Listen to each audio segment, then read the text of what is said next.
Almighty God, we bow down before Thee in humble obedience and dependence.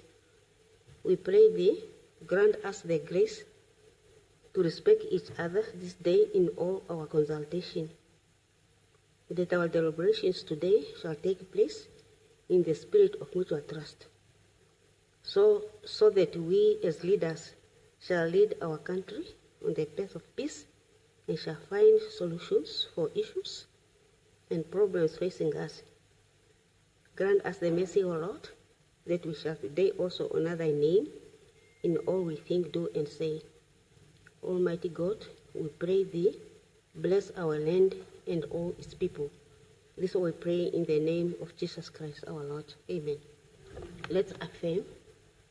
I solemnly affirm that I will be faithful to the Republic of Namibia and its people, and I solemnly promise to uphold and defend the Constitution and laws of the Republic of Namibia to the best of my ability. Please be seated.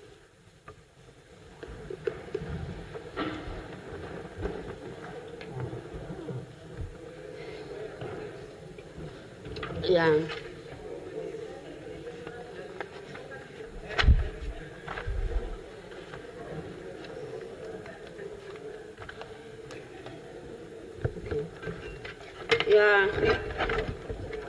Feel welcome once more from a relatively short recess, which enable us to attend and send off our founding president and the father of the Namibian nation. On behalf of all of us, I have really to thank the Namibian nation for good behavior during this mourning period, and in particular, men and women in the uniform who travel across the region to carry the remains of our founding president and the father of the Namibian nation, and no accident was reported, thanks to God. The second one is that the Bank of Namibia is here with inviting all members to the launch of Dr. Hage Jinkeiko commemorative banknotes. The event will be officiated by His Excellency, the President of the Republic of Namibia, His Excellency Nangolo Mbumba, and will take place tomorrow, Wednesday, the 5th of March, 2025, at 9:30 at Mekiwa Hotel, which is formerly known as the Safari Hotel. Now they changed the name into Mekiwa Hotel. All of us, all honorable members, are invited to attend this important event. Thank you. Yeah, that said, any petition? None. Report of Standing and Select Committee? None. Other reports and papers? Other reports and papers? Notices of questions? I recognize Honorable Muchira.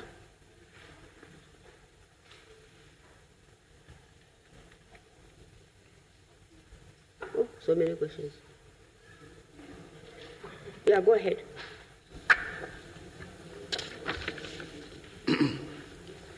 Honorable Deputy Speaker, honorable members, I hereby give notice that on Thursday, 13th of March 2025, I shall ask the Minister of Urban and Rural Development, Honorable Erastus Utoni, the following.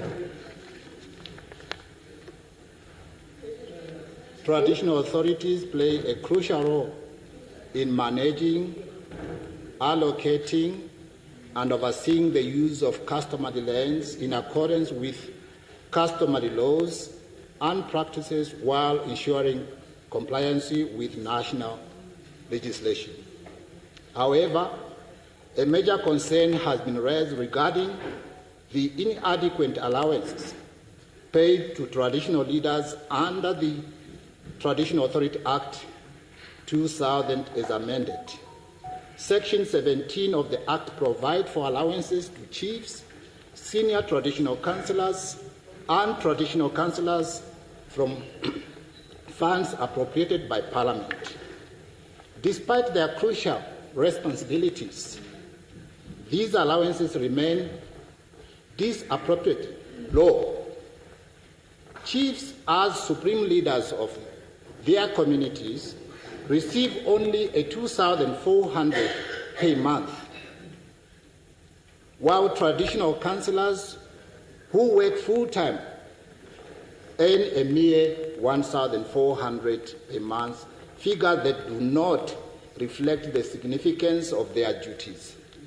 Moreover, although traditional authorities are recognized as lower courts within the legal system, their remuneration fails to align with their status and responsibilities. With this background in mind, I therefore pose the following question to the Minister.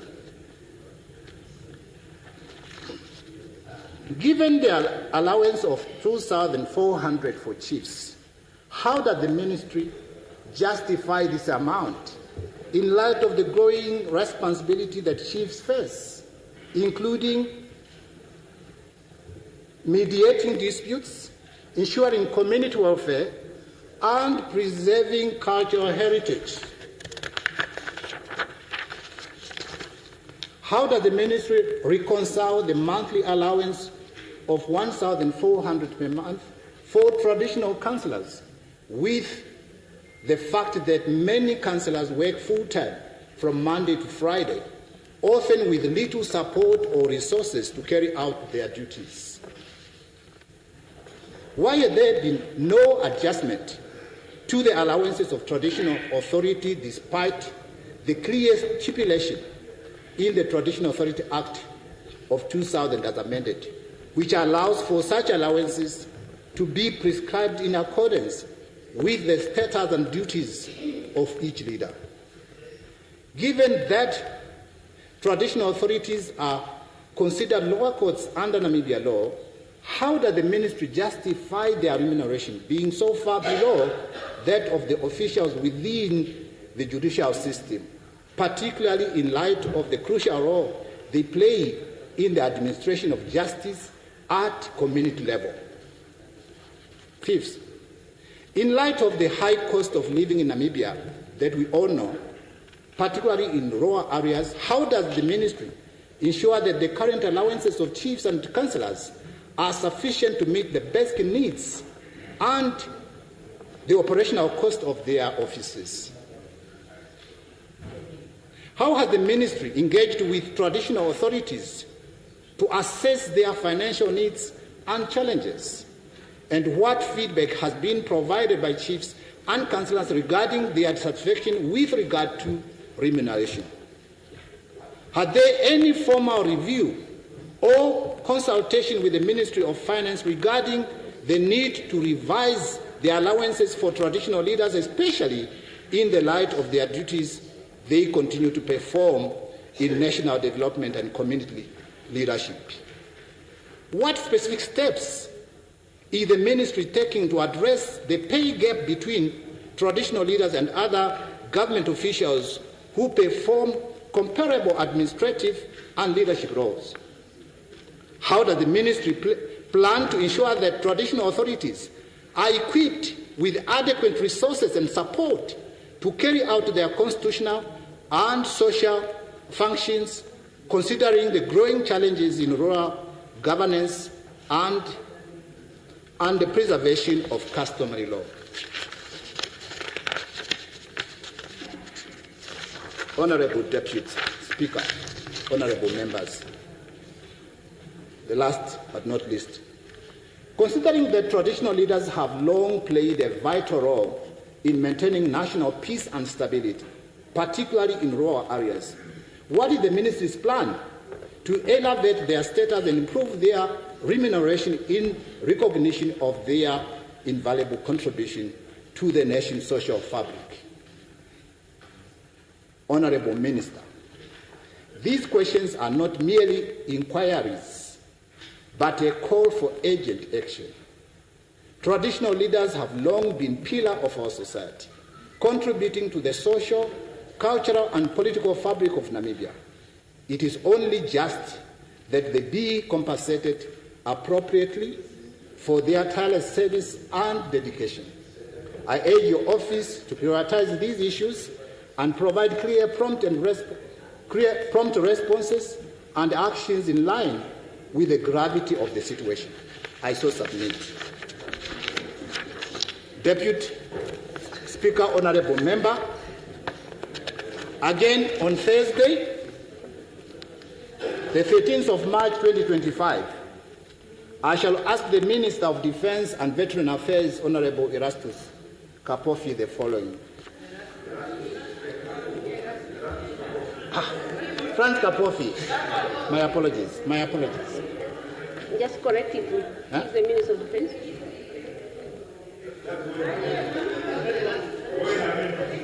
Yeah, no, it's okay. Can I proceed? Just correct the name. Huh? The name and the ministry to whom you want to ask.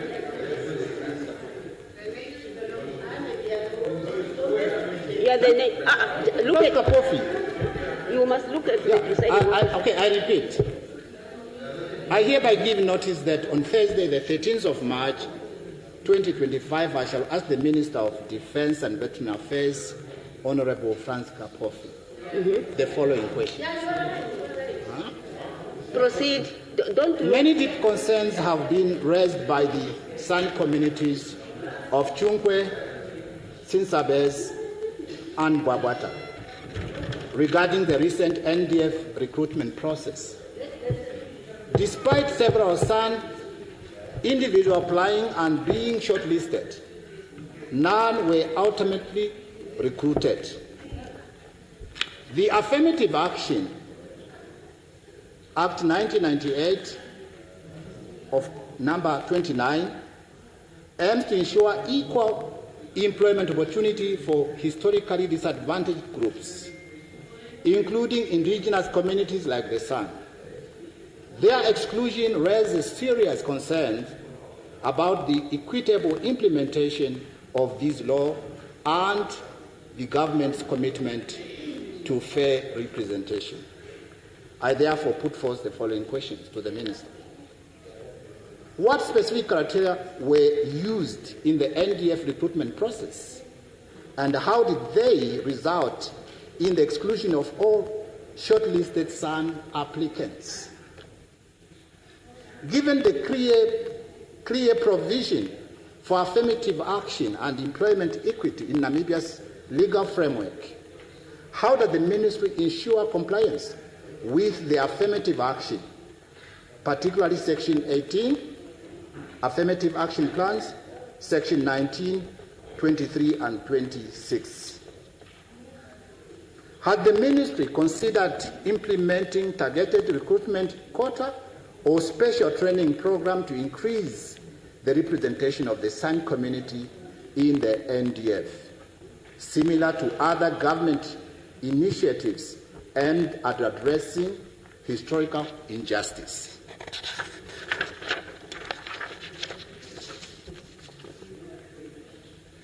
Were there any additional requirements or conditions that San applicants failed to meet?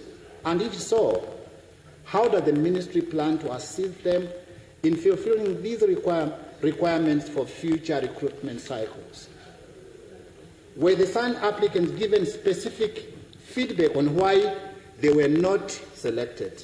And if not, is there a transparent mechanism in place for unsuccessful candidates to receive such information? What measures does the Ministry have in place to monitor and ensure diversity within NDF? And what are the current statistics on San representation in the NDF? Given the strategic geographical location of the San communities in Chunkwe, Tsinsabez, Babwata, does the ministry recognize the importance of having indigenous people from these areas represented in the NDF for cultural and linguistic advances in security operations? What steps will the ministry take to ensure that San applicants are given fair consideration in future NDF recruitment processes? And will there be any targeted outreach to encourage such participation? Has the ministry engaged with traditional leaders, community representatives, or advocacy groups from the San community to better understand and address their challenges in accessing employment opportunities within the NDF? Last but not least, in the spirit of national reconciliation, inclusivity, and socio-economic empowerment, will the ministry commit to reviewing its recruitment policies to ensure that marginalized communities, particularly the San, have fair chance of serving their country in the NDF? Honourable Minister, the exclusion of the San from national institutions such as the NDF is not only an employment issue, but also a matter of national equity and justice. The government cannot be respected, cannot be protected. Yeah, just make your preamble very simple. Can we listen? The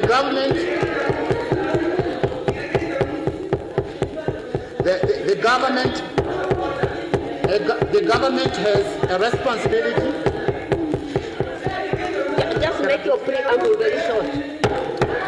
The government has a responsibility to uplift and integrate all people, Can we listen, please? particularly those who have suffered historical discrimination. I urge, therefore, the ministry to investigate this matter urgently and provide concrete steps towards ensuring a more inclusive and representative in the NDF recruitment process moving forward. I so submit. Yeah, that's a good question. Don't make statements.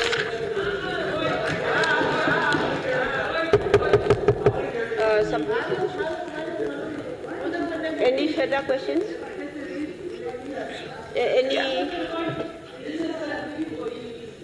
Any further additional question to anyone?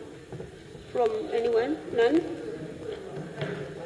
Notices of, can you put your, yeah, it's off. Notices of motions? Notices of motions? None? Message from the head of state? None? Ministerial statement. I understand the Minister or Deputy Minister of Fisheries, Marine Resources, would like to make a statement. Honourable Deputy Minister. Thank you, Honourable Deputy Speaker. Honourable Deputy Speaker, esteemed members of Parliament, I rise today to address the serious matter of illegal, unreported and unregulated fishing along our northern maritime border. Recent reports, accompanied by videos and photographs circulating on various social media platforms, have raised significant concerns regarding foreign fishing vessels allegedly operating illegally within the Namibian Economic Exclusive Zone. In response to these reports, the Minister of Fisheries and Marine Resources, concerned by the veracity of the reports, undertook a thorough analysis to ascertain the presence and activities of the vessel depicted. Our investigation aimed to determine two critical points. whether these vessels were indeed present in Namibia's EEZ and whether they were engaged in illegal fishing activities. I'm pleased to report that our findings confirms that the vessel FV Marojo Dos was in Namibian waters, but it was merely transiting back to Angola from Walvis Bay Harbour after undergoing routine service maintenance in Walvis Bay. I am further delighted to state that at no point during this journey was the vessel involved in fishing activities. Proof for this assertion is contained in a detailed snapshot of its movements, confirming this in the possession of the ministry. Regarding the other vessels shown in the shared materials, our analysis indicates that they were operating within Angolan waters, clearly delineated by our maritime border at 17.25 degrees latitude.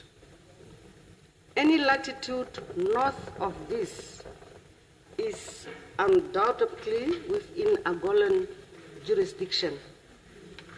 Honorable Deputy Speaker, honorable members, the Ministry has noted an unusual concentration of fishing vessels near our northeastern maritime border.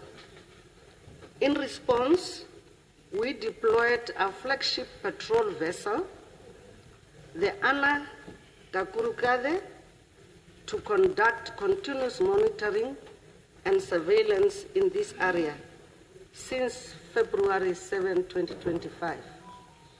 So when you saw those photos, they were shown that they were taken last weekend. But Ana Kakurukade is there as from the 7th until today when it will sail back to Walvis Bay, while the other one is coming up. On or about February 15, our crew on board of Kakurukade Mungunda observed these vessels engaging in their regular fishing activities on the Angolan side of the border, as confirmed by the radar and eyewitnesses' accounts of those that are on our vessel. So it is so because when our vessel saw this concentration, they decided not to sail away. So they just stood there, so to monitor the situation. To uphold our commitment to safeguarding our marine resources, the Ministry has strengthened its monitoring, control, and surveillance capabilities. This includes the use of a vessel monitoring system and the automatic identification system, as well as patrol vessels and aircraft. We remain vigilant against trends of seafood looters who may attempt to evade detection by obscuring their identification or turning off their VMS. Furthermore, we are actively engaging with our Angolan counterparts to address these issues, enhance our bilateral collaboration, and improve our MCS activities. I would like to take this opportunity to encourage the fishing industry and the public to continue providing valuable information that will assist the Ministry in its mandate to combat IUU fishing. Timely reporting of details such as vessel names, identifiers, positions, and activities is crucial for effective investigation and action. Additionally, the Ministry of Fisheries and Marine Resources is looking forward to increasing its feasibility of monitoring, control, and surveillance activities at our maritime borders with the support and cooperation of the Namibian Navy. Together, we can ensure the sustainable management of our precious marine resources. I thank you. Thank you. Any ministerial statement? Before we go into the order paper, I just want to remind members of the Standing Rules Committee that due to the commitment on Wednesday, when we're supposed to go to Mekua Hotel to witness the launching of the banknotes, we have shifted that meeting to take place on Thursday, 11 o'clock. Standing Rules and Order Committee to take place on Thursday. I just want to remind them to make sure that everybody gets the message. The first order of the day,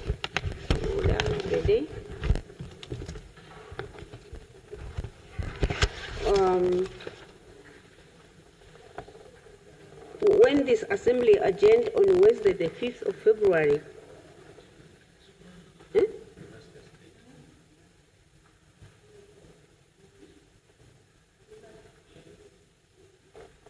we go into the question. We are done. We go into the order paper. The first.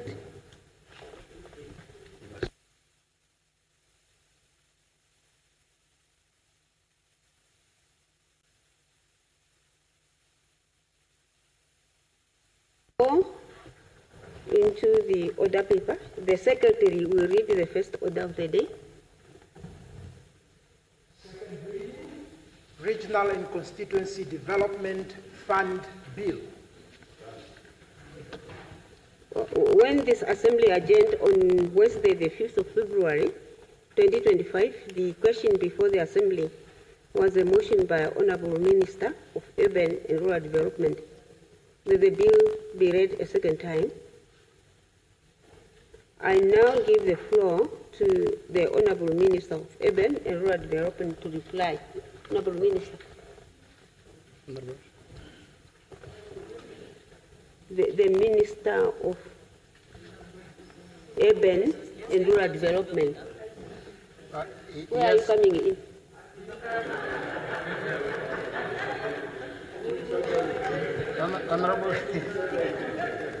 Honorable Deputy Speaker, I know where we are, and I know that the Honorable Minister is present, and it was his floor to respond. And therefore, I want to... There was a short reshuffle. Okay, proceed. Please proceed. Yes, I beg for your understanding, Honorable Deputy Speaker and the House, that while the Honorable Minister is supposed to have responded to this very important bill, I discovered some new information that I thought I should share with Honorable Minister before he responds, and therefore, if he agrees, I would ask my Honorable to instead respond on Tuesday instead of today, because then I would have time to make thorough consultation on the new information that I'm speaking about, if that is comfortable with Honorable Minister. Next Tuesday. Yes, next Tuesday, the 11th of this month. Okay. What are you saying, Honorable Minister?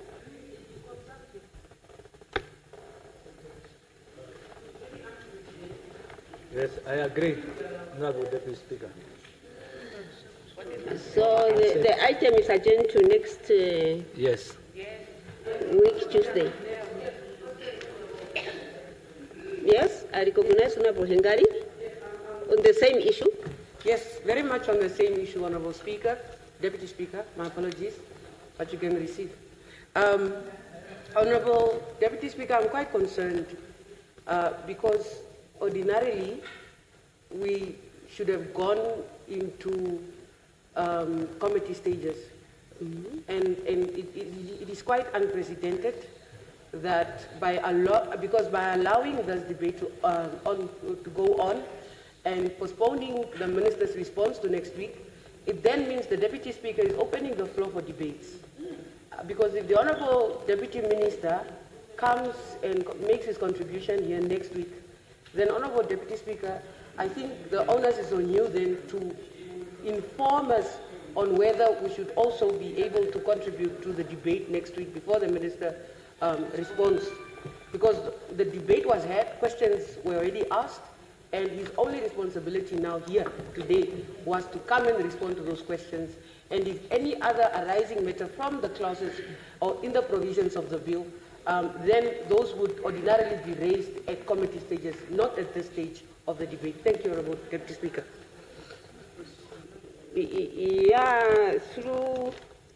Yeah, you can take a floor now, and if you want to take a floor now. Yeah, it's a second reading. Yeah, you can take the floor because the minister didn't respond. Should he have been responded to? I understand the concern. Yeah. Honourable Minister, in particular, Honourable, are you not able to, what is today? Yeah, Honourable Deputy Speaker, yes, I respect the concern of the Honourable Member. That's why I'm not contributing on Tuesday. I said I will consult, because consultation is allowed if you observe something that you believe is very crucial and it will enrich the response of the Honourable Member. In that context, Honourable Deputy Speaker. Yeah, it's fine. Yeah, I allow that, but under normal circumstances, you're supposed just to consult him outside, and he's the one who's supposed to say, I postpone my reply to a certain day. Yeah, you're supposed to do that. Yeah, with that little bit challenge, the item is adjourned to next Tuesday.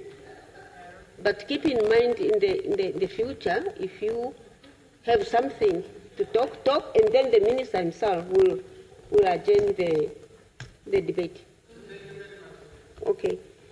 The secretary will read the second order. Resumption of debate to approve the amended rules of the Members of Parliament and other office bearers pension fund. When this assembly adjourned on Tuesday, the 18th of February 2025, the question before the assembly was a motion by the Minister of Finance and Public Enterprises. The minister replied. He did a reply already on the 18th of February 2024. Eh? The minister replied already. He didn't. It's a mistake here.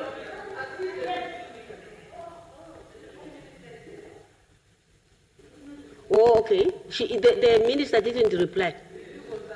So is the typing error from the table office? Honourable Nehoya.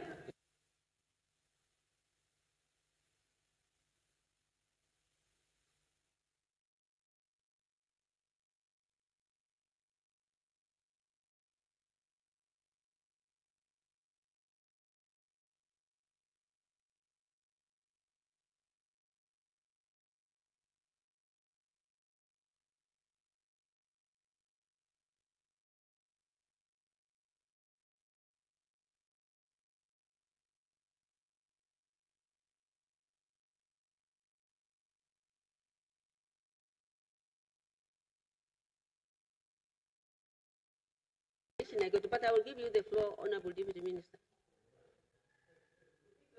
Do you want to say something? I'll give you the floor. I'm the Deputy Minister of Finance, Honourable Deputy Speaker. It's what I said. You didn't listen to me. Deputy Minister of Finance. I did say that. Did I say, yeah, you have the floor? Thank you. Yeah. Thank you, Honourable Deputy Speaker. My minister has apologized and has asked me to share with the House or ask for the indulgence of the House on the matter. It was agreed that further consultation will take place with the specific stakeholders as discussed here. That consultation has not yet taken place, and we are requesting for postponement until Thursday. This Thursday. Thank you. Okay, thank you. Yeah, the item is adjourned to Thursday this week. The Secretary will read the third order of the day. Second reading, Ombudsman Bill. When this Assembly adjourned on Wednesday, the 19th of February 2025, the question before the Assembly was a motion by Honorable Minister of Justice. Honorable Hengari adjourned the debate, and you have now the floor. Honorable Hengari. Yes, thank you very much, Honorable Deputy Speaker. I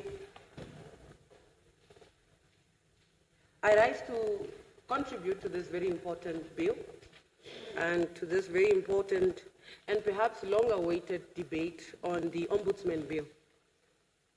I would, in university, and I think ordinarily in any classroom, usually the teacher says that you must compliment someone for the job well done before you go into criticism and before you raise issues and concerns with the work that they have done.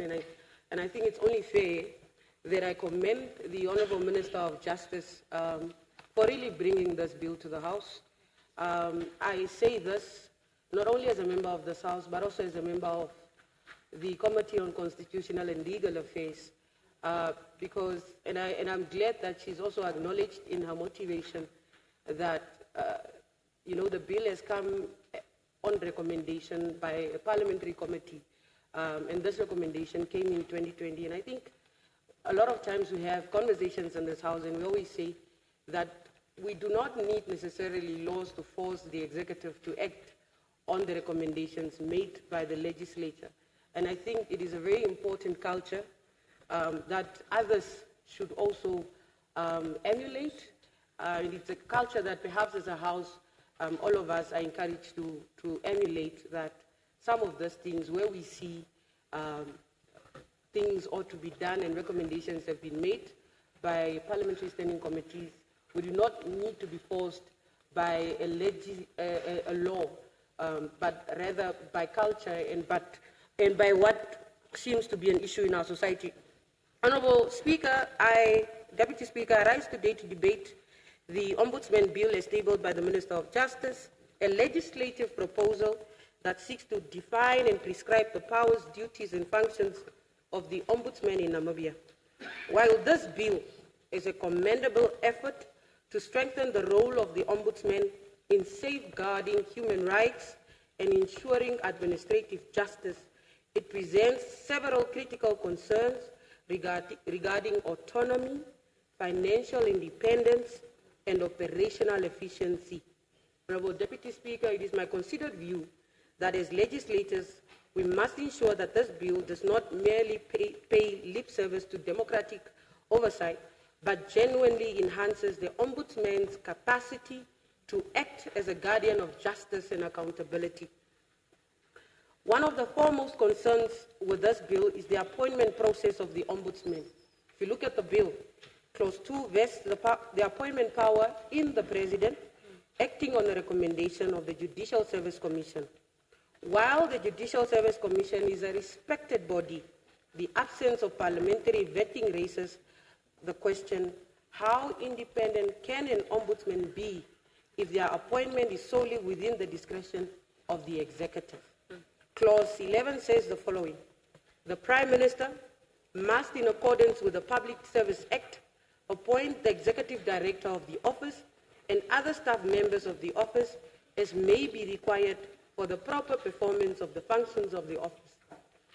Now, if you look at our Constitution in Chapter 10, in your first law classes or your first law lessons in Namibia will teach you that the Ombudsman and other offices are Chapter 10 institutions.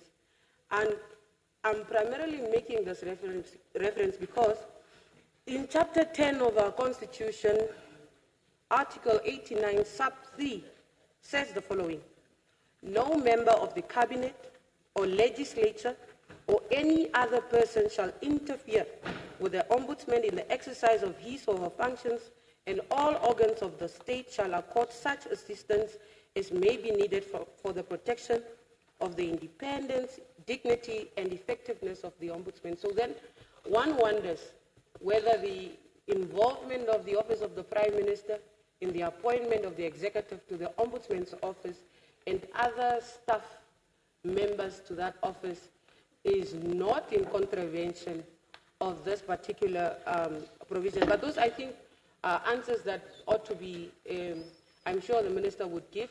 But ordinarily, you would think that assistance would mean something else and not a direct involvement, as the clause says or suggests, to say the Prime Minister has the power to appoint the Executive Director and other staff members of that particular office.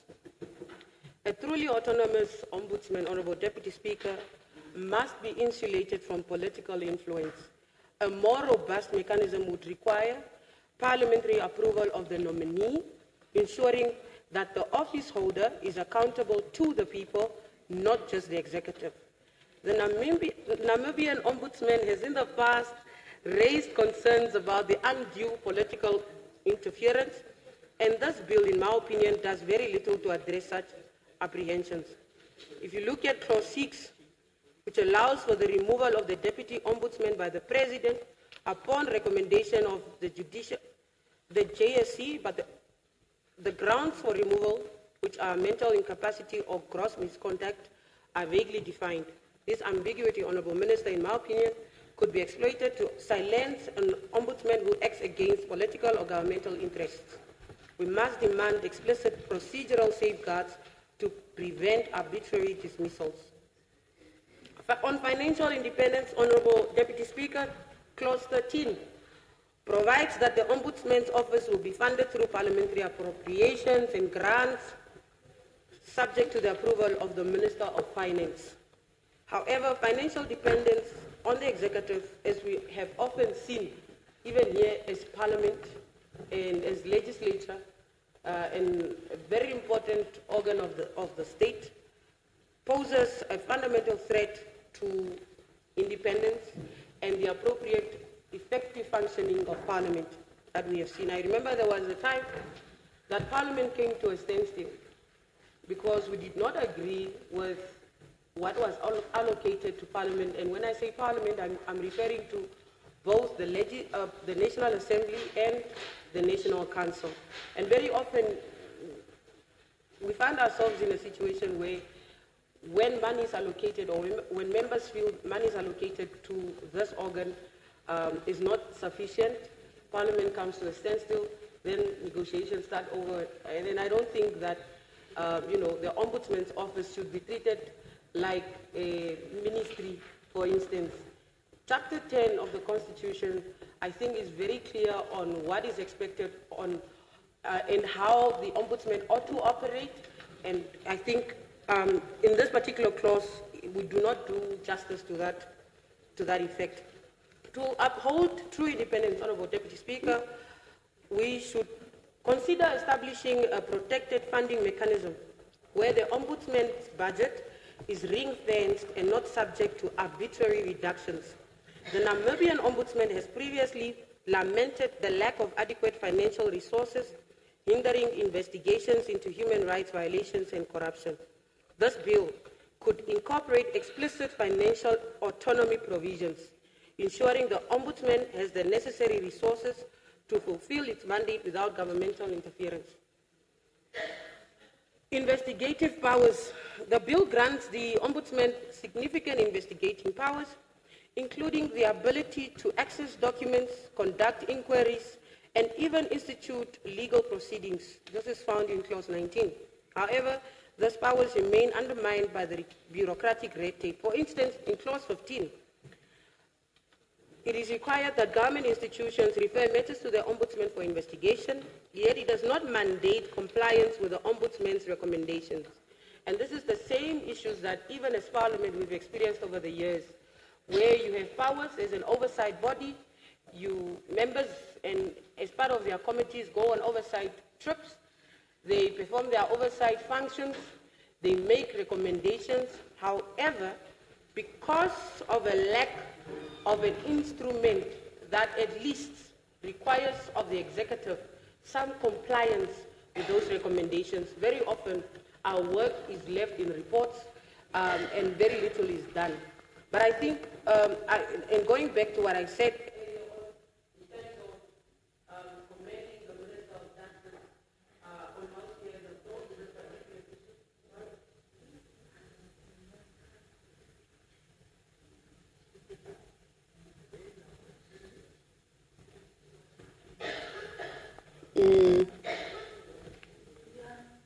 I also experienced problem with the watch.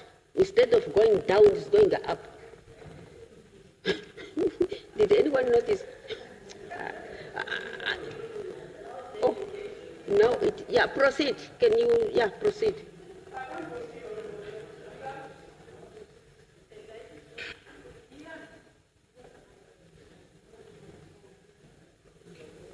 Yes, thank you very much. Now I have to repeat. Yeah. As I was saying, Honorable Deputy Speaker, if this bill is to be truly effective, it must provide the Ombudsman with binding powers to enforce findings, particularly in cases of corruption, maladministration, and human rights violations. And I was making an example of parliamentary standing committees, and very often these parliamentary committees go on oversight visits, come back, draft reports, but because there is nothing that suggests compliance from the executive, very little is done most of the time, and whatever is suggested or recommended is left in those reports to gather dust in someone's office somewhere. Honorable Deputy Speaker, without enforcement mechanisms, the Ombudsman risks becoming a mere advisory body rather than a watchdog with firm teeth. Moreover, Honorable Deputy Speaker, the investigative process in Clause 17 requires the Ombudsman to notify complainants of the outcomes of investigations. While transparency is vital, this requirement could inadvertently prolong the resolution of cases, creating unnecessary bureaucratic delays. The process must be streamlined to ensure efficiency without compromising accountability.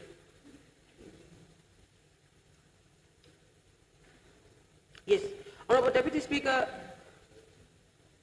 the Namibian Ombudsman has previously highlighted cases where financial institutions have engaged in predatory lending practices contributing to economic injustices.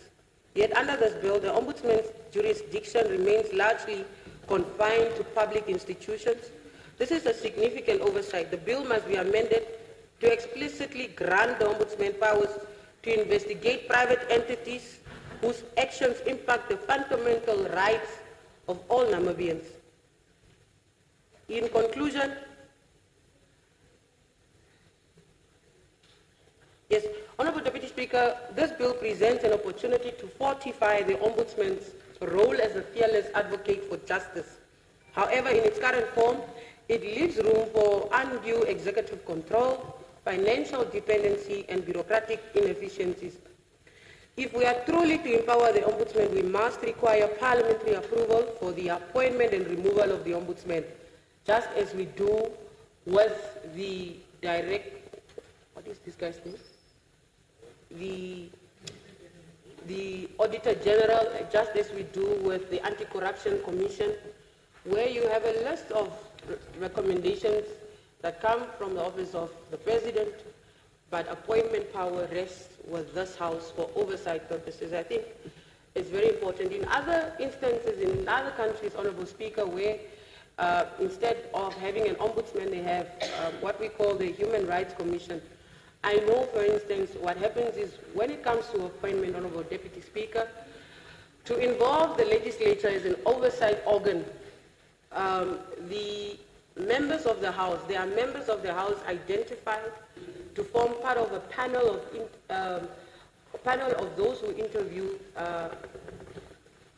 candidates for the job, whether it's for the chairperson of the Human Rights Commission and so forth. And I think it's a very important element to include, because if you do not have, for example, if you look at this bill, the only time Parliament is mentioned is when we are talking about appropriation, which of course is a fundamental function that lies with this House. But one must question also, what is our role then as Parliament? Do we just watch JSC makes a recommendation, it goes to the President appoints this individual, does it come to this House for approval? How will it work? I think there is very little insight in terms of that, and I think having some sort of medium that could include members of this House, whether it's members of the Constitutional and Legal Affairs Committee, sit on a panel to interview candidates that have been shortlisted by the JSC to the President and therefore for appointment with Parliament. I think that would work better.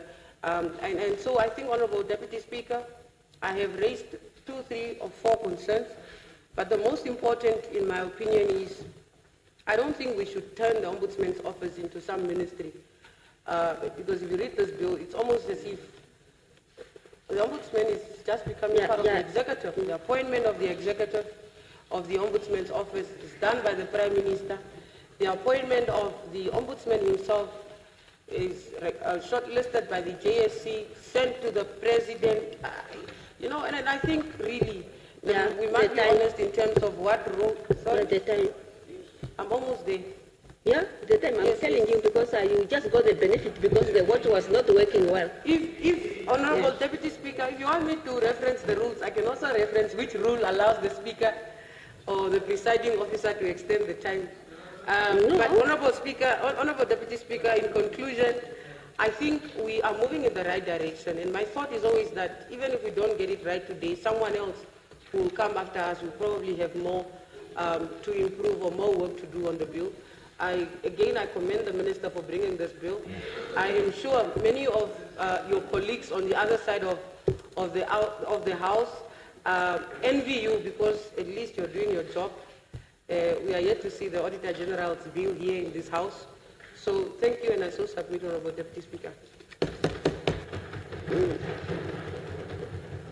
I give the floor to Honourable Ndinda, but this time I should think the watch must work proper.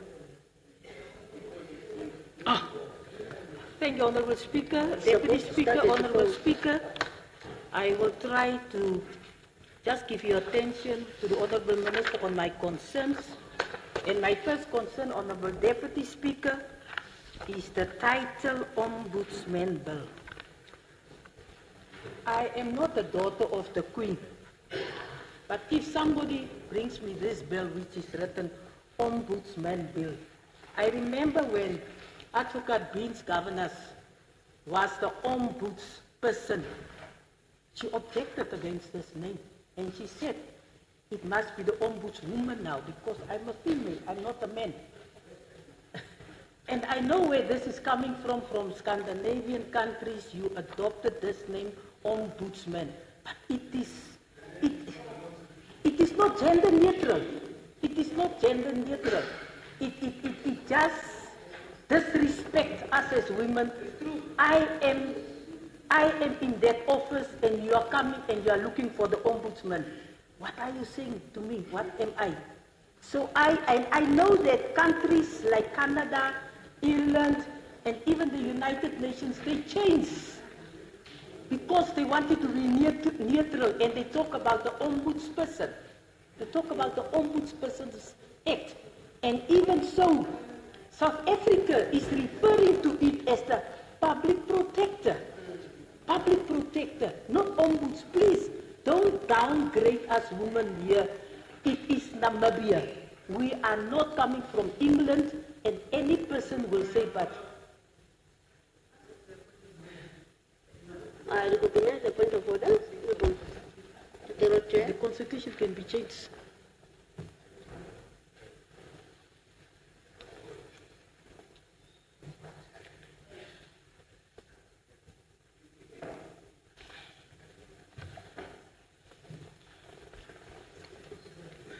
Thank you.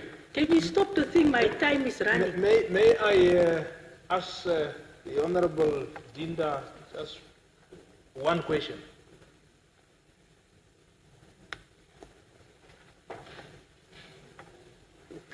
I'm listening. I give proceed. Thank you. Yes, I fully agree with you in terms of the Ombudsman. Now, this bill refers to Chapter 10, Article 89, in terms of the name, because the Constitution's terminology is Ombudsman. If we are to change now in the bill, do you foresee that we may create a confusion that the Constitution talks about the supreme law, now the Act is talking about somebody else? I only wanted to know, don't you think that we may have got a mismatch? Maybe to first start from the supreme law and then all the others should then follow accordingly. Don't you see that there could be a mismatch? I submit, Honorable Deputy Speaker. I agree with you. It's coming from the Constitution, but who says the Constitution cannot be changed? Who said so? No, it can be changed. Because we cannot just because it is in the Constitution. Honorable K.K. Meili, his soul rests in peace. He said, this is just a piece of paper that you don't want to bring changes in. He said so. Here you are sitting there. So what piece of paper is this that cannot be changed to make things understandable to the Namibian people? That is my concern. So yes, Honorable, if it needs to be changed, let it be changed. But we cannot continue referring to women as ombudsmen while you are sitting in the office as a woman. So we can change it if it is needed. This is my first intervention. Then I will go on page 4, Honorable Minister, human rights. Honorable Minister, I think we must make this description of human rights more understandable. How does ordinary citizens understand this part, human rights? Listen to what he referred to. It says fundamental right of freedom as contained in Chapter 3 of the Namibian Constitution. And I can read you Chapter 3. It goes further. Human rights or freedoms forming part of the law of Namibia by Article 144 of the Namibian Constitution. Honorable Deputy Speaker, what is human rights in the context of the Namibian law? I, for instance, just want to give you some issues that I'm having with this that is not understandable. This is NBC One. It's ours. After a heated quarter-final, the MTC Maris Cup semi-final is headed to Mariento. Join us on the 8th of March 2025 at the Mariento Sports Stadium for the semi-finals, where the Clever Boys, UNAM Football Club, will take on Yangile, Young African Football Club.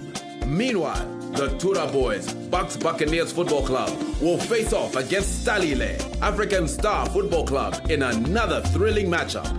Come support your favorite team as they battle for the $1.5 million Namibian winner-takes-all grand prize. Tune in to NBC2 to watch all games live. Entrance is free, provided that you are signed up for MTC Maris. All transactions at the stadium will be done via MTC Maris. So dial *140 *682# to top up your Maris wallet now. See you there.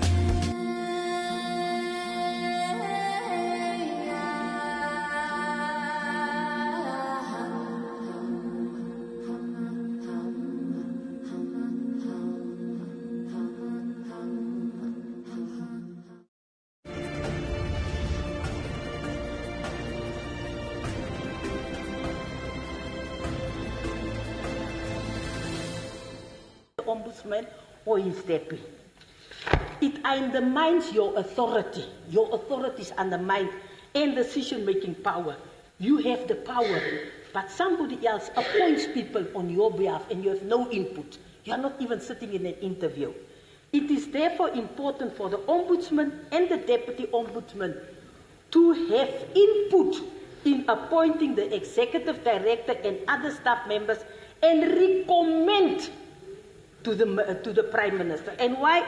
The reason why I'm saying and to recommend, if we read, now the Honorable Prime Minister, just your Prime Minister, now she's answering there. Yeah, proceed and mindful to the time. Yes, no, I will come back. So, Honorable, if you read here on page chapter 9, chapter 9, the courts, the judiciary, the courts shall be independent and subject only to the Constitution and the laws. No member of the cabinet and the legislator or any other person shall interfere. This is what it says on the appointment of justice. And it says further in the Act, it says that the Prime Minister will appoint on recommendation. On the recommendation. This is what it says.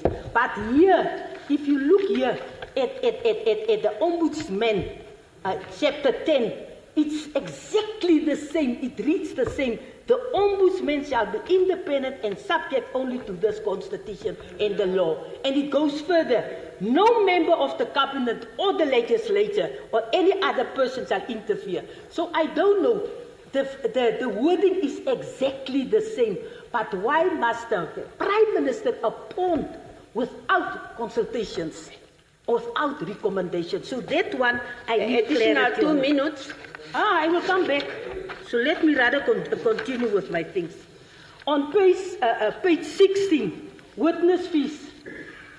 Subsection 4B is important in this bill, but it does not appear, witness fees, it does not appear under the definitions of this bill. What is a witness fee? Why is the phrase witness fees not defined in this bill, Honorable? Why is it not? Because you are referring to witness fee, but it is not defined, and I will come back to you. According to Article 89(2) of the Constitution, the Ombudsman must be independent and subject only to the Constitution and the law of our country. Part 2 of this bill, which is on page 5, outlines that the President shall appoint the Ombudsman and the Deputy Ombudsman on the recommendations of the Judicial, this is what they say, Service Commission. These appointments are so problematic in so many ways for the following reasons, and let me explain why is it problematic to me. Firstly, the Ombudsman and the Deputy Ombudsman will lack independence if appointed by the President, because they may feel obligated to the President, making it difficult to investigate corruption and misconduct involving in government. Honorable, we are currently sitting Public Accounts Committee with a report on the Office of the President, mismanagement of money, mismanagement of funding, everything. Honestly speaking, do you think proper investigations will be done in these ministries if you know who is the appointing figure to you? Never. Secondly, there may be political bias involved if the President appoints the Ombudsman and the Deputy Ombudsman, because there is a risk that the persons chosen will be favor the government, the ruling party, and everything, instead of acting, doing the right thing. Thirdly, there will be, yes, just recently the court case. Thirdly, there will be a significant reduction in public trust, because the Namibian people may lose confidence and trust in the Ombudsman's ability to act fairly and investigate important matters of public interest if they know that the appointment figure of the Ombudsman and the Deputy Ombudsman are politically motivated. Fourthly, there will be a greater risk of corruption in Namibia, because the Ombudsman and the Deputy Ombudsman will be loyal to the President and therefore may avoid investigating powerful people. Lastly, on this part, the Ombudsman and the Deputy Ombudsman will have a poor oversight role, because the role of the Ombudsman is to hold public officials accountable. But if the Ombudsman and the Deputy Ombudsman owes their positions to the President, they are there on the mercy of the President. They may not be strict in carrying out his duties. Therefore, Honourable Deputy Speaker, the appointments of the Ombudsman and the Deputy Ombudsman by the President by the President will defeat the purpose and the important role of the Ombudsman. As a result, I strongly suggest to appoint the Ombudsman and the Deputy Ombudsman through a process that involves public input, where the interviews are open for the public to attend. This will increase transparency and public trust in the Ombudsman. At the end of the day, we need a system with an independent selection, a parliamentary oversight and public involvement to ensure the independence, transparency and objectivity of the Ombudsman. Honourable members, on page 7, subsection 6, page 7, Honourable Deputy Speaker, I will be done now. No. On page 7, it says that outlines that the President may remove the Deputy Ombudsman from office. Now, if the President removes the Deputy Ombudsman from office, we are saying in article, what is the one that they list from the Constitution? Chapter 10. If the President removes them, it will weaken the oversight role. It will undermine the rule of law, and it will threaten the judicial and institutional independence. Furthermore, many legal systems around the world treat the Ombudsman as an independent body, and this is what our Constitution says, independent body, but we don't practice what we are preaching. That is separate from the executive, the legislature and judicial branches. Therefore, the removal of the Deputy Ombudsman from the office by the President strongly undermines the fundamental principle of separation of powers. It clearly undermines it. Okay. On page 9, I will be finished now. Otherwise, I will come back and it will not be nice to continue. Let me finish, please, with all respect. Yeah, 2 minutes. On page 9, subsection 3 states that the phrase inhabitants of Namibia, Honourable, page 9, includes a visitor to Namibia. Now, how can a visit to Namibia falls under the category? There is a clear distinction between an inhabitant and a visitor, because the difference between an inhabitant and a visitor in a country lies in their legal status, the duration of stay, and the rights within that country. In reality, inhabitants have more rights in a country compared to visitors in a country. I therefore strongly object to have inhabitants and visitors under the same category in this bill. On page 11, subsection 5 is in contradiction and direct violation of the fundamental rights and freedoms guaranteed in the Namibian Constitution. This subsection violates the right to privacy, correspondence, and communication of all people in Namibia. The Ombudsman must have enough power to hold the government accountable, but not so much power that it violates human rights, disrupts democratic process, or becomes a tool to oppress people. Let me take you back to page 16, subsection 4b about witness fees. What will be covered in this fees, Honourable Minister? What will be covered? Will it be transport, accommodation, food, or whatever? I understand that a witness fee is $200 Namibian per day. Now, Honourable, when a witness is coming from Oranjemund to Windhoek, the tax is not even $200 Namibian. Then you must eat, you must have shelter, and so on. So what does it cover?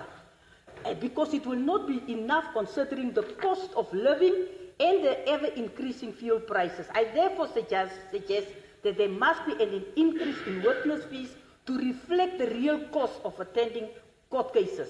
Also to provide travel and meal allowances separately from the basic witness fee. I seek clarity on page 16, Honourable Minister, section 18, subsection 1A. What is the time frame for the Ombudsman will have to take to notify people after the investigations? It cannot be open as it is. There must be a time frame. Otherwise, the Ombudsman can take his time. Further, I seek clarity on page 16, subsection 2. What is reasonable time referred to in this subsection? What do you know with reasonable? Reasonable can be after 5 years. It's reasonable because we did not identify it. On page 17, subsection 20, subsection 1, if the Ombudsman fails to submit a report to Parliament later than 40 each year to the Speaker of the National Assembly. What will be the consequences? He failed. So what now? Is it the end of the story? What will be the consequences? Maybe it will be in the regulations. On page 21, section 25, subsection 1, where the Ombudsman may make regulations. Why not make it mandatory, since a lot of provisions is not in this bill? So why must it be a may? Why not a must? Make it mandatory. My last intervention, in conclusion, having a competent ombudsman is important to ensure that the actions of the Namibia government remains within legal boundaries, that citizens' rights are respected, and there is a mechanism to hold public officials accountable. I therefore ask the Minister to consider my inputs and make the necessary amendments to this bill. I thank you. With that, we can go for tea break. Very good. Oh, I can drink something. Up to 20 past, almost 20 past 4.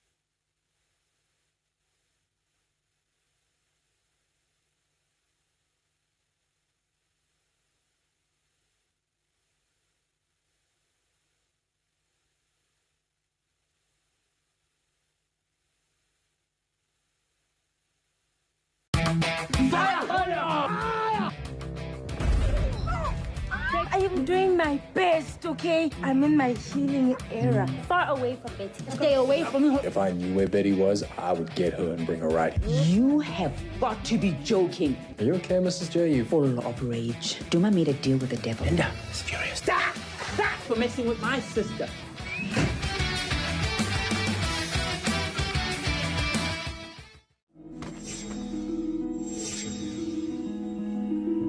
Sy's vermoor. Hallo die meneer. Safak. Lyk my die bloed wat sy verloor het maak jy nou 'n krisis. Safak se wond het nog nie mooi herstel nie. Jy slaap maar nou. Maar ek en niks te gemarie. Probeer dan ten minste 'n ordentlike verskoning uitdink. Kan nie bekostig om jou te verloor nie. Is dit nie bloedvlekke nie? Dit is my energie. Jy het probeer om my seun te vermoor. Dat ek jou kamer toe vat, kom. Los my.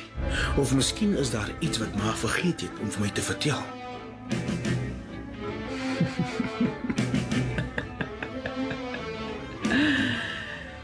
Apanangapa, apanape, pe. Got it. Mumbo jumbo. At the beginning, apanangapa, apanape, pe.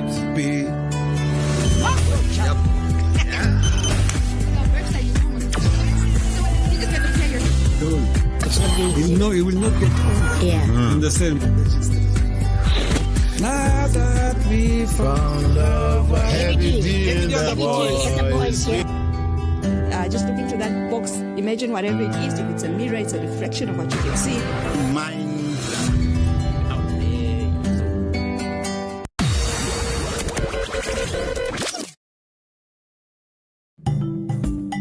From the river god in the Zambezi River to 70s and 80s music in East Africa, and a look at the melting pot of culture in the island of Zanzibar, we take you on an intriguing journey. Join us on Faces of Africa.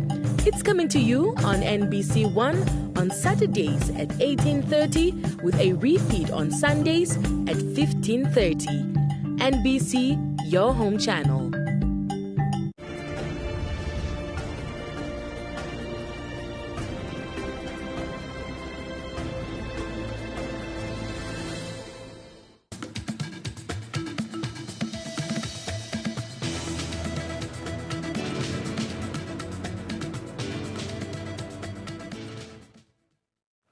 Greetings. Time for the Newsroom Brief at this hour with me, Siamandikwa. Thank you so much for tuning in. Rundu could face a return to water rationing if its outstanding debt of over $300 million to the Namibia Water Corporation is not settled after remedial suggestions were not provided by the 28th of February 2025. Now, NamWater's Chief Executive Officer, Abraham Nehemiah, addressed a letter to the CEO of the Rundu Town Council, Olavi Nathaniel, on the 18th of February 2025, seen by NAMPA. In response, Nathaniel urged residents not to panic, assuring them that NamWater's actions were procedural. He said a tripartite agreement is in the works involving the municipality, NamWater, and the Ministry of Agriculture, Water and Land Reform to convert the service to prepaid as a means to mitigate the debt situation. Well, he explained that the debt had been ring-fenced and that council was already rolling out prepaid water meters around the town. Meanwhile, Nathaniel noted that local authorities indebted to NamWater are currently in Bantu for an urgent meeting regarding their outstanding water bills.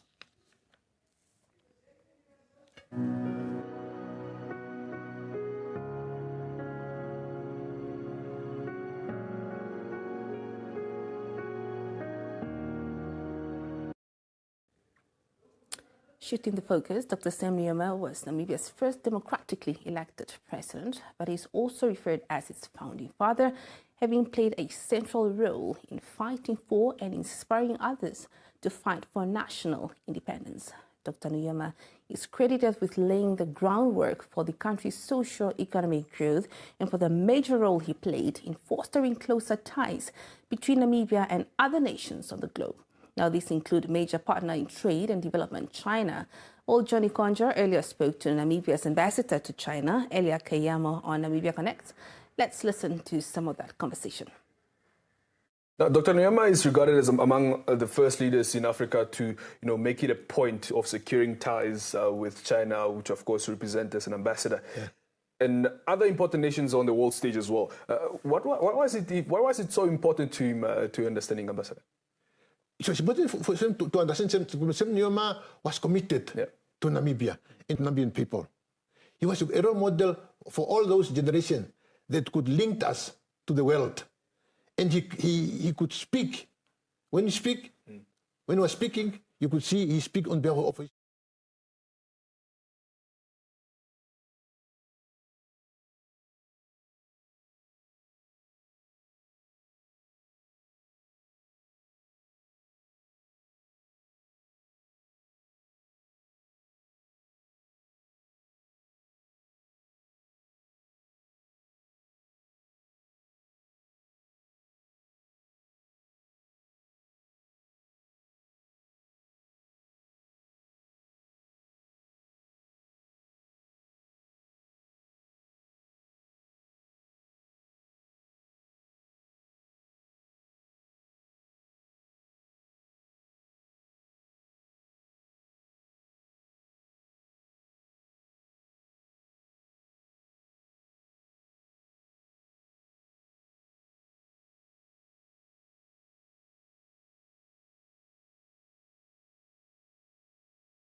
proceed with.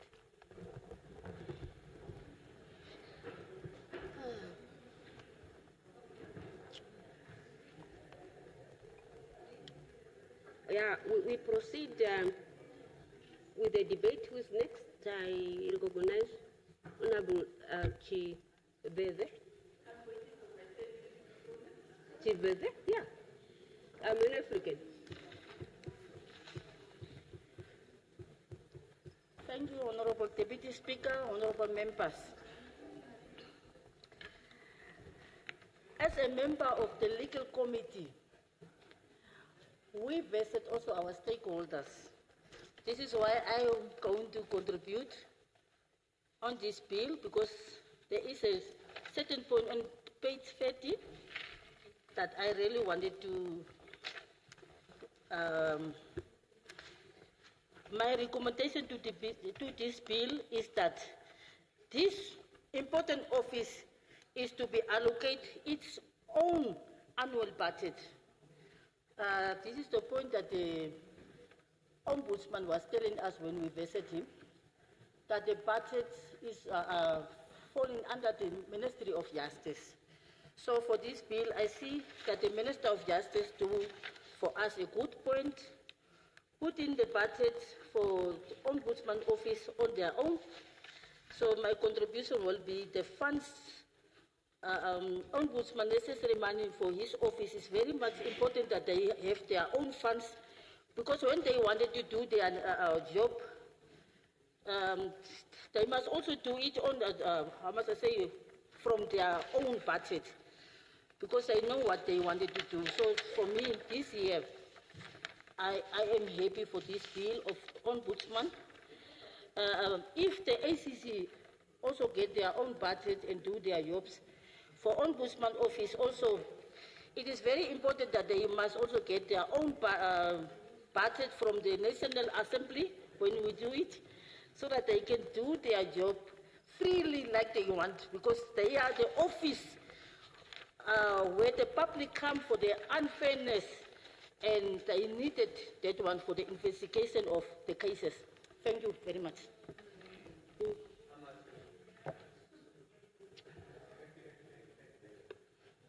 Yeah, next is Honorable Maria Erago.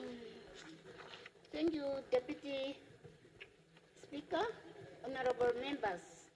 I rise to contribute to the debate on the Ombudsman bill, specifically addressing key concerns raised in Part 2, Section 3, which deals with the appointment of the Deputy Ombudsman. Part 2, Section 3, the appointment of Deputy Ombudsman. Honorable Deputy Speaker, I wish to begin by posing the question, what is the rationale behind appointing a sitting judge as a Deputy Ombudsman? Upon reviewing the bill, it is clear that a proposed Deputy Ombudsman would be a sitting judge, an individual who is already performing judicial function and is remunerated accordingly. My concern is the practically an implication of having one person occupy two such critical and demanding offices. Allow me to illustrate the issue. On Monday, this individual is presiding over a case in a court as a judge, and on Wednesday, the same individual is expected to carry out the duties of the Deputy Ombudsman. This dual role raises serious concern regarding the individual's capacity to effectively discharge the responsibility of both positions without compromising either officer's integrity or efficiency. Section 3, subsection 4, subsection A, and subsection B of the bill state, the Deputy Ombudsman may not perform or commit to performing a remunerative work outside their official duties. Subsection B, the Deputy Ombudsman may not receive remuneration for work performed outside of their official duties. This brings me to my second point. If a sitting judge is appointed as a Deputy Ombudsman, will they be remunerated for both their judicial role and their duties as Deputy Ombudsman? If the answer is yes, then such an arrangement would directly contravene Section 3, subsection 4, subsection A, and subsection B, as the judge would be performing work outside of the office of the Deputy Ombudsman, etc., their judicial duties, while receiving remuneration for it. Furthermore, if the bill's intention is to appoint a judge as a Deputy Ombudsman, then Section 3, subsection 4, and subsection A and subsection B would be redundant. Alternatively, if the intention is not to appoint a judge, then Section 3, subsection 1, and subsection B should be reconsidered and removed. Section 3, subsection 1, and subsection B states, the President may, on the recommendation of the Judicial Service Commission, appoint a person who is a judge of Namibia as a Deputy Ombudsman. If this provision remains, it is essential to clarify whether the appointment of a judge is indeed the intent course of action. Part 2, Section 2, criteria for appointment of the Ombudsman. Honorable Deputy Speaker, honorable members, moving on to Section 2, I raise the question, what criteria should the Judicial Service Commission use to recommend the appointment of the Ombudsman? That's my question. The bill should clearly outline the criteria for the appointment of the Ombudsman, similarly to the criteria provided for the Deputy Ombudsman. Transparency in the appointment process is essential to ensure that the most qualified and suitable individual is selected for this crucial role. In addition, Section 2 does not address the tenure of the Ombudsman. It is vital that the bill specify the duration of the Ombudsman's term in office to provide clarity and ensure accountability in the position. Section 9, subsection 3, remuneration of committee members. Honorable Deputy Speaker, honorable members, I also wish to address Section 9, subsection 3, which pertain to the remuneration of committee members who are not in the service of any organ of state, government institution, or local or regional authority. The bill does not clarify who is responsible for determining the remuneration of these members. To prevent potential conflict of interest and abuse, it is imperative that the determination of remuneration of committee members is clearly provided for in the regulations outlined in Section in section 9, in conclusion, Honorable Speaker, while I support the general principle of the Ombudsman Bill, I urge for us to carefully consider the concern raised, particularly regarding the appointment of the sitting judge as the Deputy Ombudsman, the need for clear criteria and transparency in the appointment process, and the proper regulation of committee members' remuneration. With these few remarks, I do support the bill with amendments. Thank you. Thank you. Thank you. Yeah. Next is okay. I cannot see. Okay, if you are next, yeah, Nabule Kundi. Now.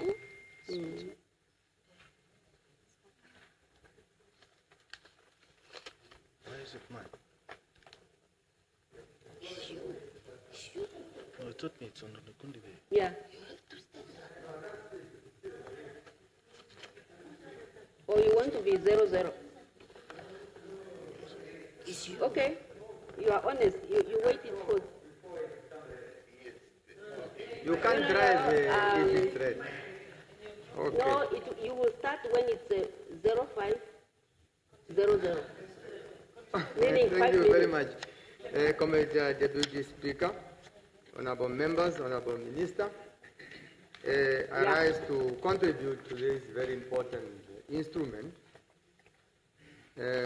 One, and I want to start possibly from right to the left of this document, and I want to start with section 13, which speaks to the funds of the office.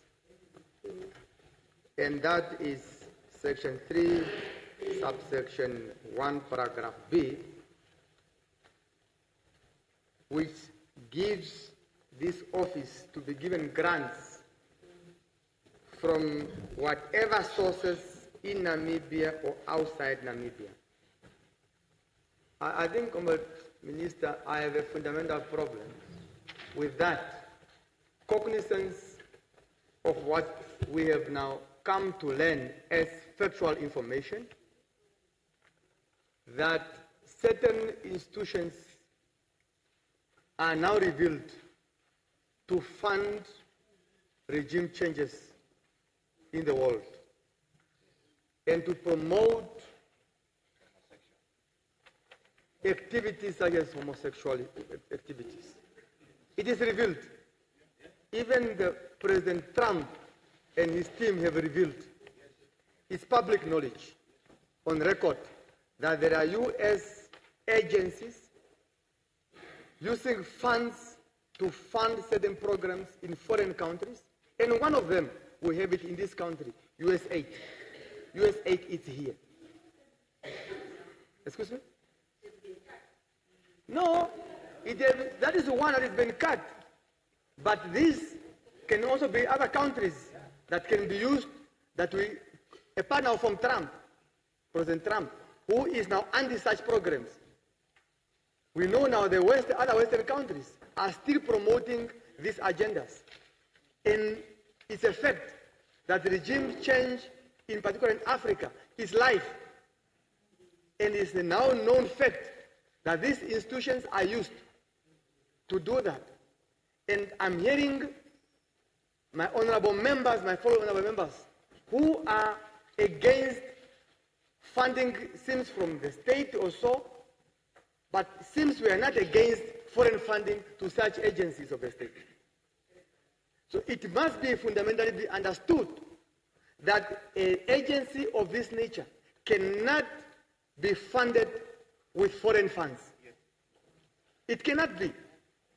They are having particular agendas, and for that matter, it's on record that even our ombuds office now in Namibia, it's having programs. It's having programs that are promoting homosexualities. It's on record. It's there. They are doing it. It's there. And we cannot just come here and think we are not knowing of these programs. It must be clear that the fund must come from the state, and no any other foreign funding must be allowed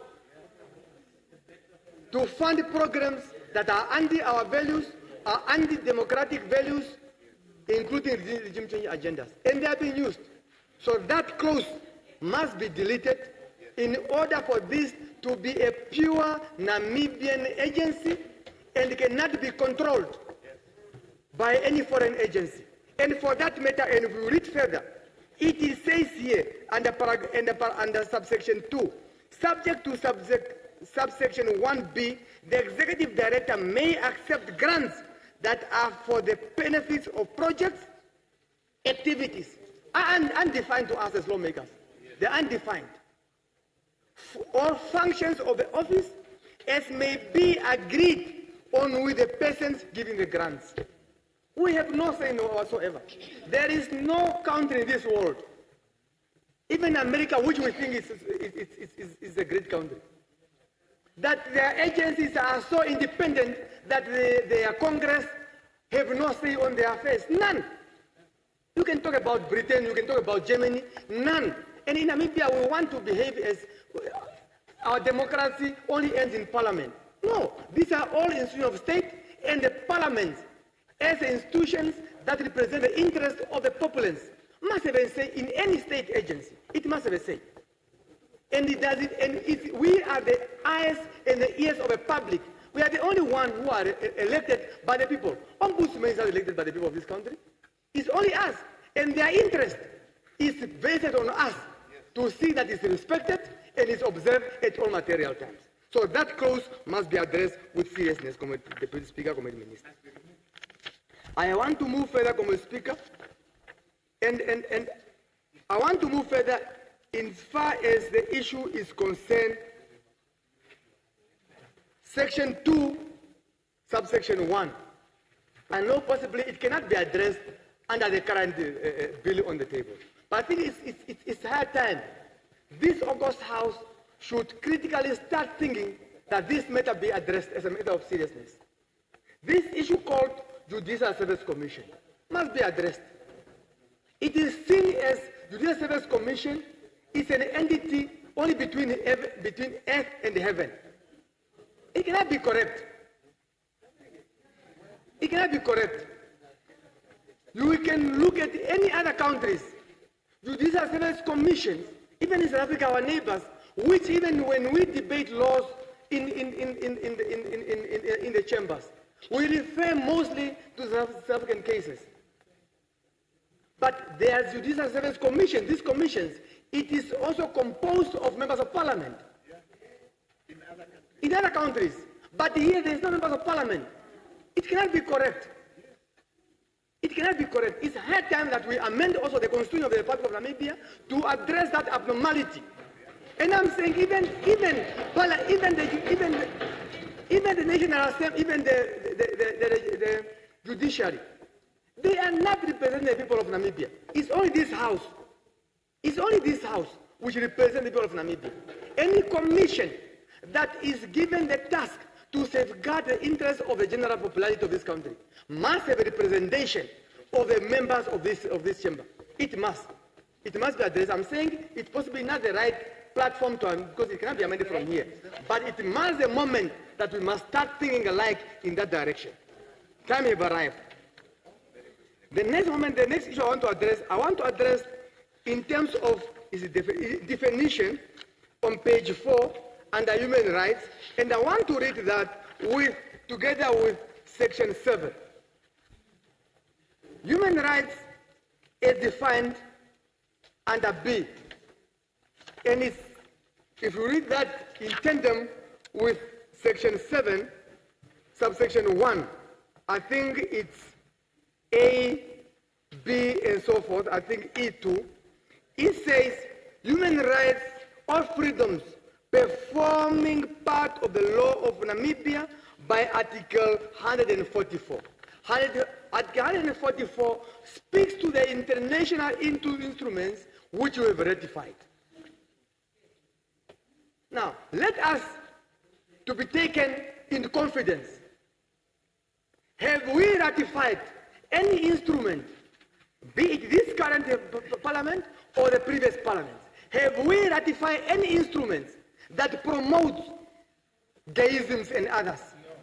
I'm asking, have we done that? Because when I engage with international colleagues, they refer to this UN Charter of Fundamental Human Rights. And when they talk about that, they talk about the gays and lesbians as one of those rights as protected by that UN Charter. I think it's very much important as we deal with this document to be taken into confidence that indeed that UN Charter on Fundamental Human Rights does not contain an inch of lesbians and gays and lesbians. Does it? If it does, by an inch, then these have fundamental problems to the value propositions as we have discussed last year. Because if it's so, then I think we need to address that in this context before approving. Before we approve it, we need to be taken confidence. If there is any instrument we have ratified that will then be performed in terms of that definition, read together with section 7 of this very same bill, which talk about the human rights. Because human rights can be defined from different angles. And when you engage with foreign agencies and foreign governments, in particular the Western people, they always are very critical and says, but we have ratified the UN Charter on Human Rights, the UN Conventions. It's very much important to understand that. Otherwise, we will debate this thing in a vacuum, and we will be taken to task and said, then you did not know what you have signed as members of parliament and what you approved. I also submit to my deputy speaker, that this is fundamentally important before we approve this amendment. Thank you very much.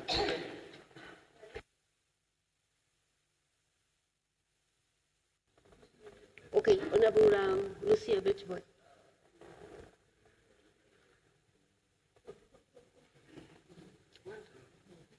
Yeah, there is a, can you put it off? Natalie. Honorable can you put your light? Yeah.